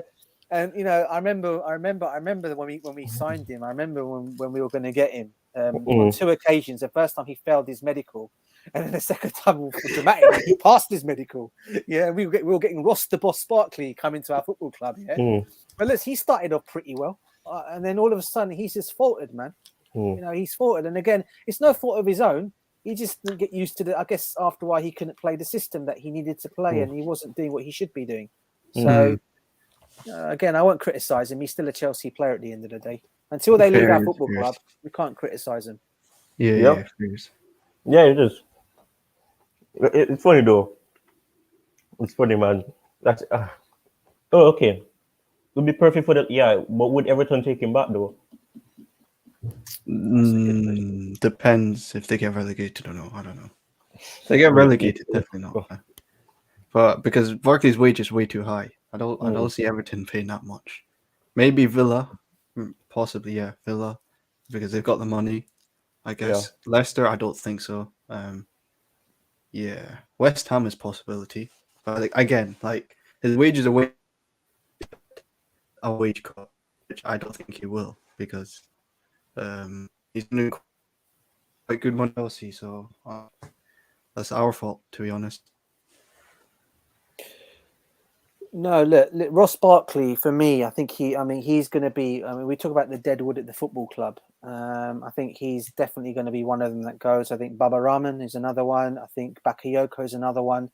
I do believe Drinkwater. I do believe he's already out of contract, and I think he's no longer on the Chelsea wage bill. I think his contract ran out last summer, and I think he went on a free afterwards. Correct me if I'm wrong on that, but I think that might be, people in the comment section might be able to, but as far as I know, I don't think he's on our wage bill anymore. Danny Drinkwater, I think his contract ran out. He's going to run out this season, but he's on loan. Where's he on loan to? Is it this season? Is it? I thought he's already done. I think it runs out this season. At the end of the season. Okay, so he'll be one to go anyway. So he won't be getting renewed. So he'll be. It would be nice if he was Barkley's own too, because we've been trying to get Barkley out and we couldn't. So Zappa Costa, another one. Zappa Costa, we sold Zappa Costa. We sold Zappa. No, is he definitely gone? I thought he went on loan, didn't he? No, he's gone. I think he went to Atalanta or something like that. I think it was. Yeah, it was for like 5 million or something like that. Yeah. Oh, okay. And Bakayoko, and Victor Moses is gone too. Where's he at though? Read his names, man. Victor Moses is Sparta Moscow, isn't he? It's sad, man. Victor Moses was so good before, and then that was just one season. Then next season he started to falter. Yeah. You know what? We actually. You know what? That confuses me to this day. We spent 40 million on this guy. What? 40 million. God.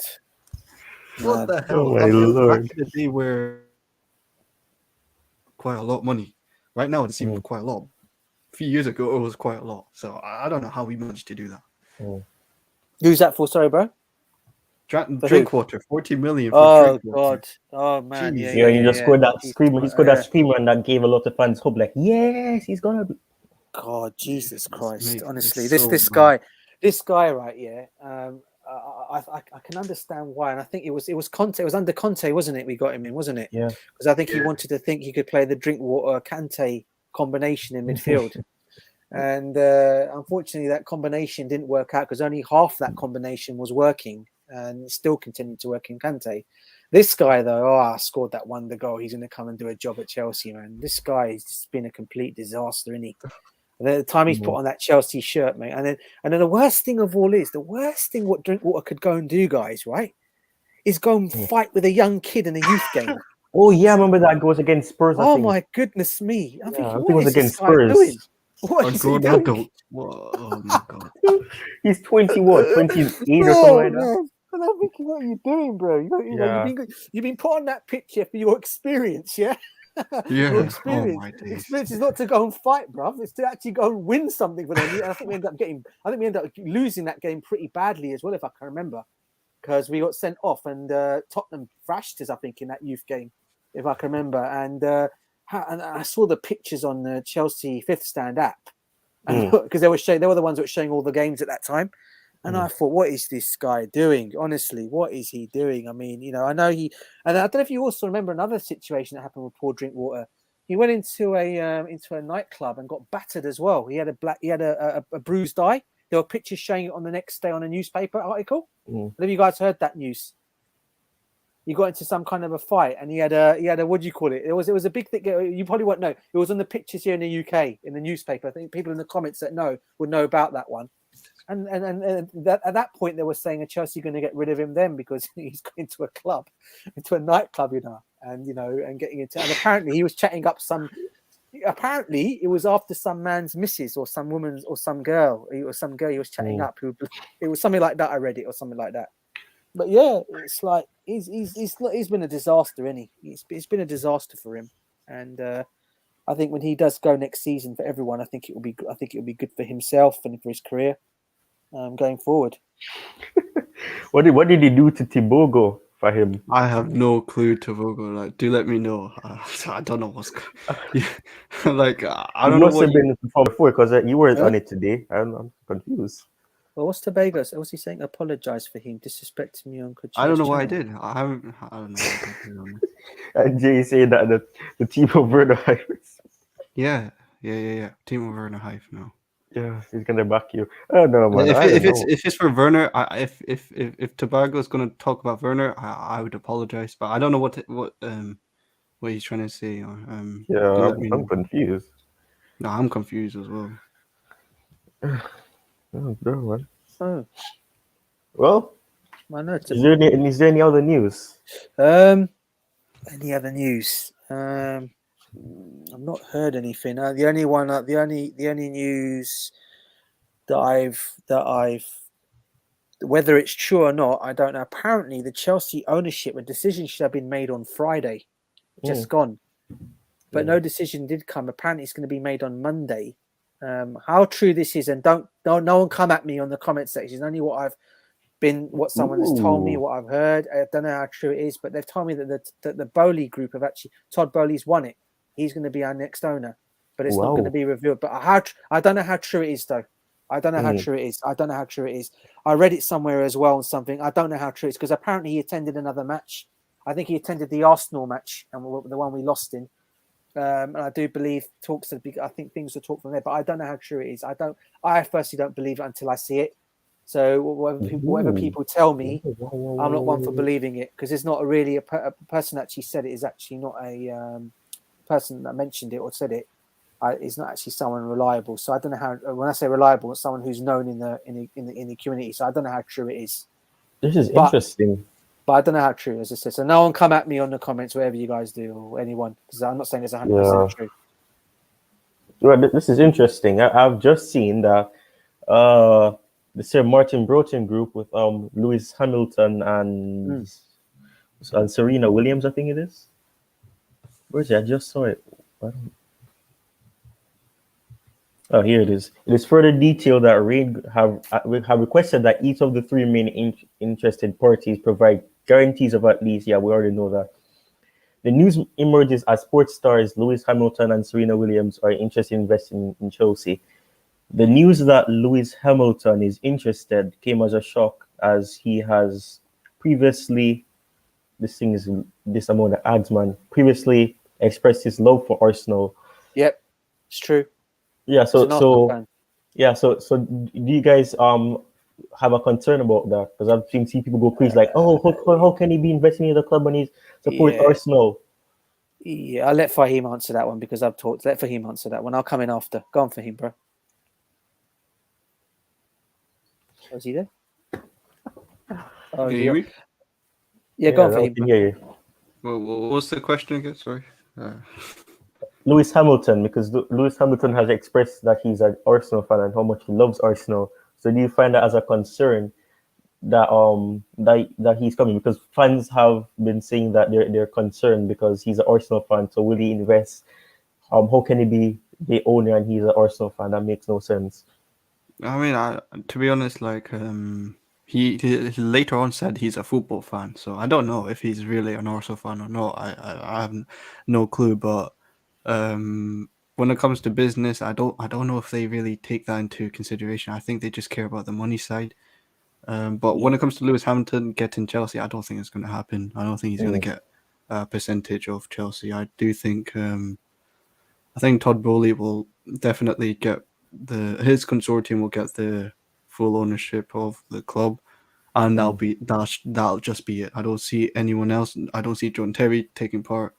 I don't know. John Terry could be an interesting one, but I don't see Lewis Hamilton and Serena Williams taking part. I think it's all paper talk and this and that. So yeah, because I wouldn't be surprised. Though I wouldn't be surprised. What do you have to say, DJ? No, I agree totally with Fahim. I was going to say the same thing because they are, if you think about Hamilton is supposed to be an Arsenal fan.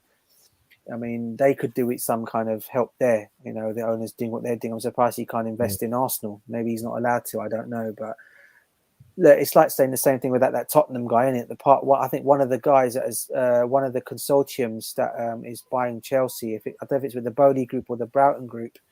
One of them, I think, is it John Saxon or someone. I can't remember their names. Not something Saxon and Goldberg. I can't remember the other guy's name. I've said apparently one of them's a Tottenham fan.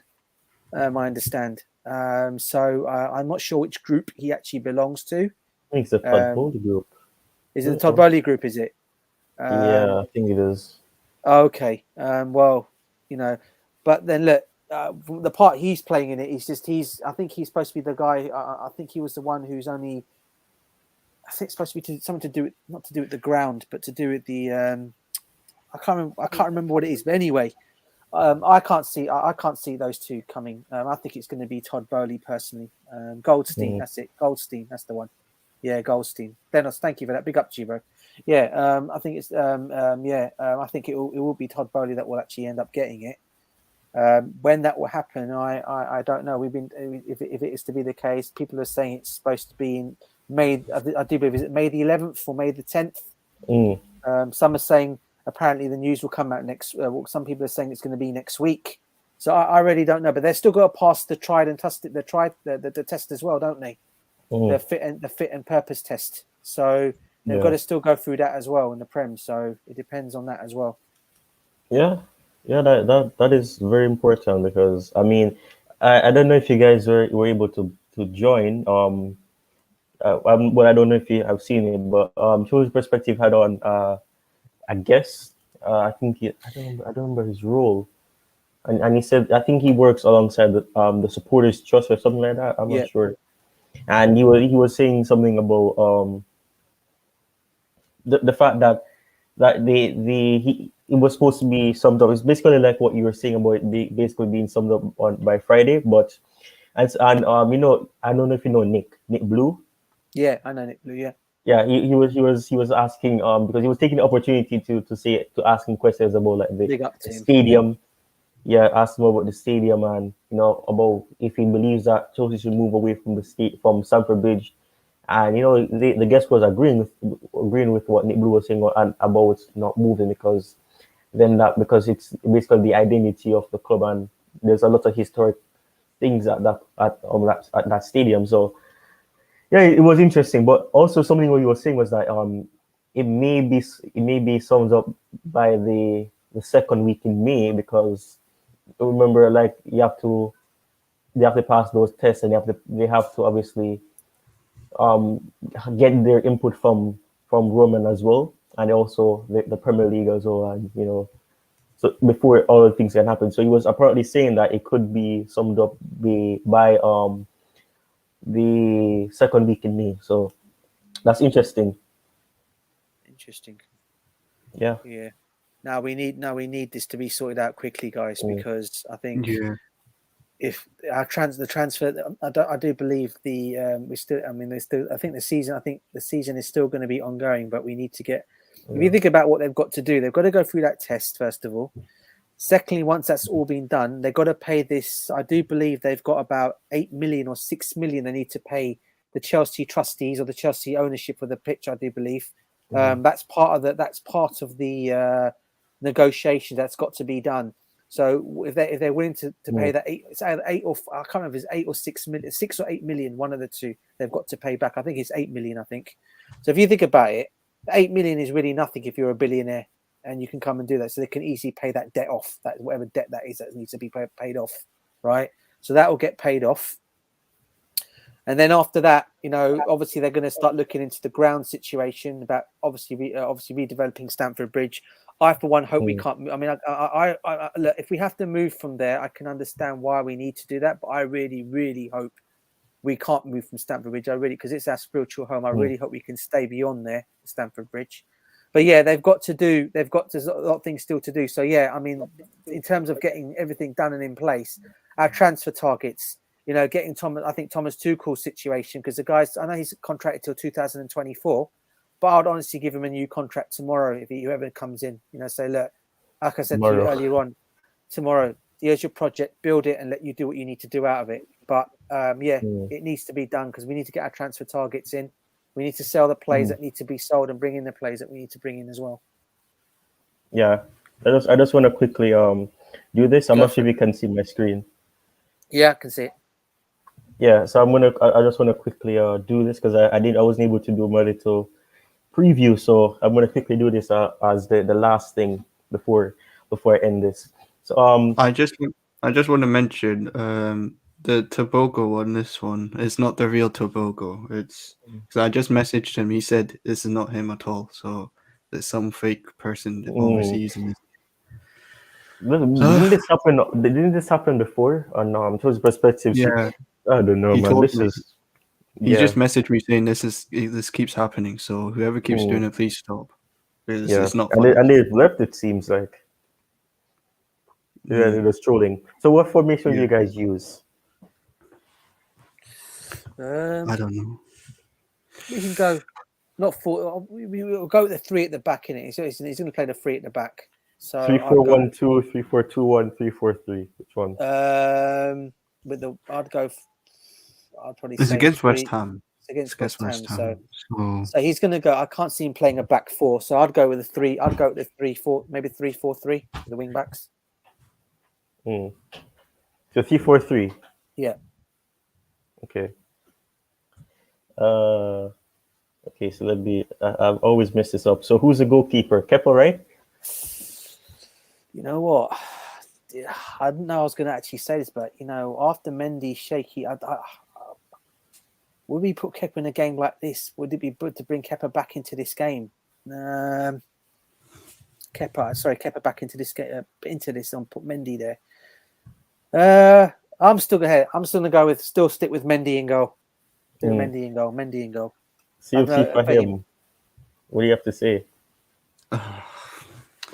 I mean, I'll still stick with Mendy. I would have played Kepa in the FA Cup semi-final because I do think as a backup keeper you still have a role in the team. Yeah. So our first choice keeper for me is Mendy. I just hope nothing stupid comes out from him, like no errors, not like the last time when he made 2 errors. Just hope that he has learned from his mistakes and continue being the Mendy that we have seen last season. So yeah, Mendy for me. All right. So left 70 back. That's a tough one, man. Oh, God. Definitely not Salah. not after his performance against Arsenal, man. That is a tough. Do you know what I'm actually going to do? I'm going to be of a what do you call it one on this one, and whether he can play that I don't know, but I would actually put I'd put Chalobah there. Do you know that? Yeah, it looks like Jay's agreed with that as well. I'd put Chalobah there. Yeah. All right, the centre back. It's got to be Silva, man. Thiago Silva for me. We need experience in that defence. Yeah. For him, Oh. what do you think? Okay, so Chalobah, yeah, he played left centre back for Orient, or is it Lorient? I think it's Lorient. Yeah. And then you know what, Chalobah for me, like people criticize him too much. I don't understand it. We've seen Sarr and Christensen make stupid errors. Chalobah is probably the most consistent young defender we've got right now. Yeah. And left centre back, I do think he'll do a good job there. Mm. The fact that he wasn't in the squad against Arsenal was a bit weird one. Tuchel didn't even mention. Tuchel didn't say he was injured. He just said he wasn't in the squad. So I don't know what's going on. But I would play Chalobah left centre back, Thiago central centre back, right centre back for me. I want to say Azpilicueta, but I do see Reece James starting there. Oh, I do see Reece God. James. Mainly because if Antonio's playing, I do see Reece James starting right centre back. Because Thiago Silva is not the quickest. We need to actually use somewhat Reece James' pace, and we don't have Rudiger, who's also beside him. He's not beside him now, and we all know Rudiger's quick, aggressive. So I do see Reece James going to play right centre back tomorrow. But anyway, guys, I've got to go. I have to go. But big up to you, Ty. Big up to you, DJ. Big up to everyone on the chat, Jay, as well. I'll see you guys later. Yeah. Take care, bro. Take it easy, bro. Take care. Yeah. All right, DJ. Let's quickly finish this. So double pivot. I'm gonna put Kante back in there. Kante for me. And we tried Loftus-Cheek there, it did not work. So I'm probably going to say we'll say Jorginho if he's fully fit, because Cover's out. We know that. Yeah. Okay. This says right mid, but you know what it is. Right wing back or the You see, I get why Fahim has said what he's saying. I would have put Reece James there and Aspie right centre back, but because of the pay, we know Antonio how he is and strong that he is. I can understand why Reece. So probably keep Reece there. I probably would put Aspie on that right side. Yeah.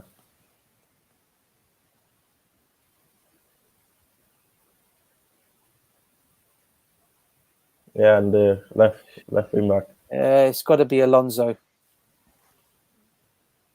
There's no one else that could come. No show for Kennedy.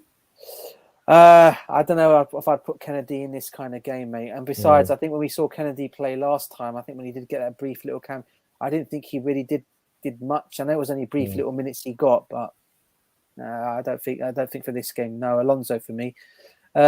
Striker wise, so my left wing for me, I'd go Timo Werner.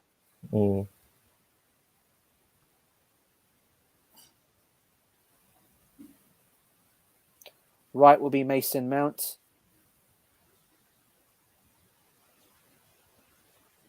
Ooh, okay. And this is the one. I probably will say. Look, again, no hatred towards him, and I want to say that one more time. But after his performance against Arsenal, I was not impressed at all. So for me, it's got to be Kai Havertz in the striker as well as the false nine. Yeah. Because if you look at that front three, any of them can rotate to that. So any of them can play in that position if they need to. And Mason Mount probably would come back as well if need be as well. The other option, the other people that is, you can bring back Mason Mount in midfield as well if you wanted to, and put someone else on that right hand side. You know, if you really wanted to, if you didn't want Jorginho, you wanted to do that, you could do that possibly. So Mount can come from midfield.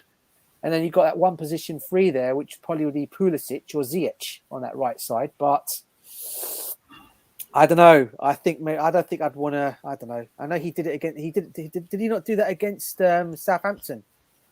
He was like coming from midfield, coming from their side, and he got his goals out of it as well. So, but against West Ham, I don't think it would be. I think I'll stick with that three, mate. I'll go with that team, bro. I think I'll stick with that. I'll go for my trusty, the trusty three.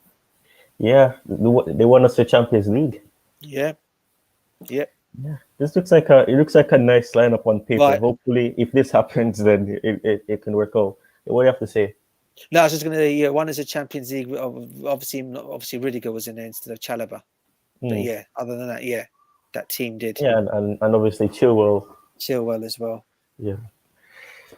Yeah, well, I know you don't do score predictions, so I'm not going to ask you about that. So Chelsea yeah, win, as I always say. But yeah. So yeah, that's it. yeah, Um, bro. Yeah. And yeah, it's great. It's been an excellent stream, bruv. yeah, Thanks. I'm sorry I had to come on late. As I said, when you texted me yesterday, emailed me, so DM'd me yesterday, yeah. I was at work because I'm back in the office now. Because at least I was Mm, working from home, but now our company's decided to bring everybody back into the offices now because we're moving offices as well.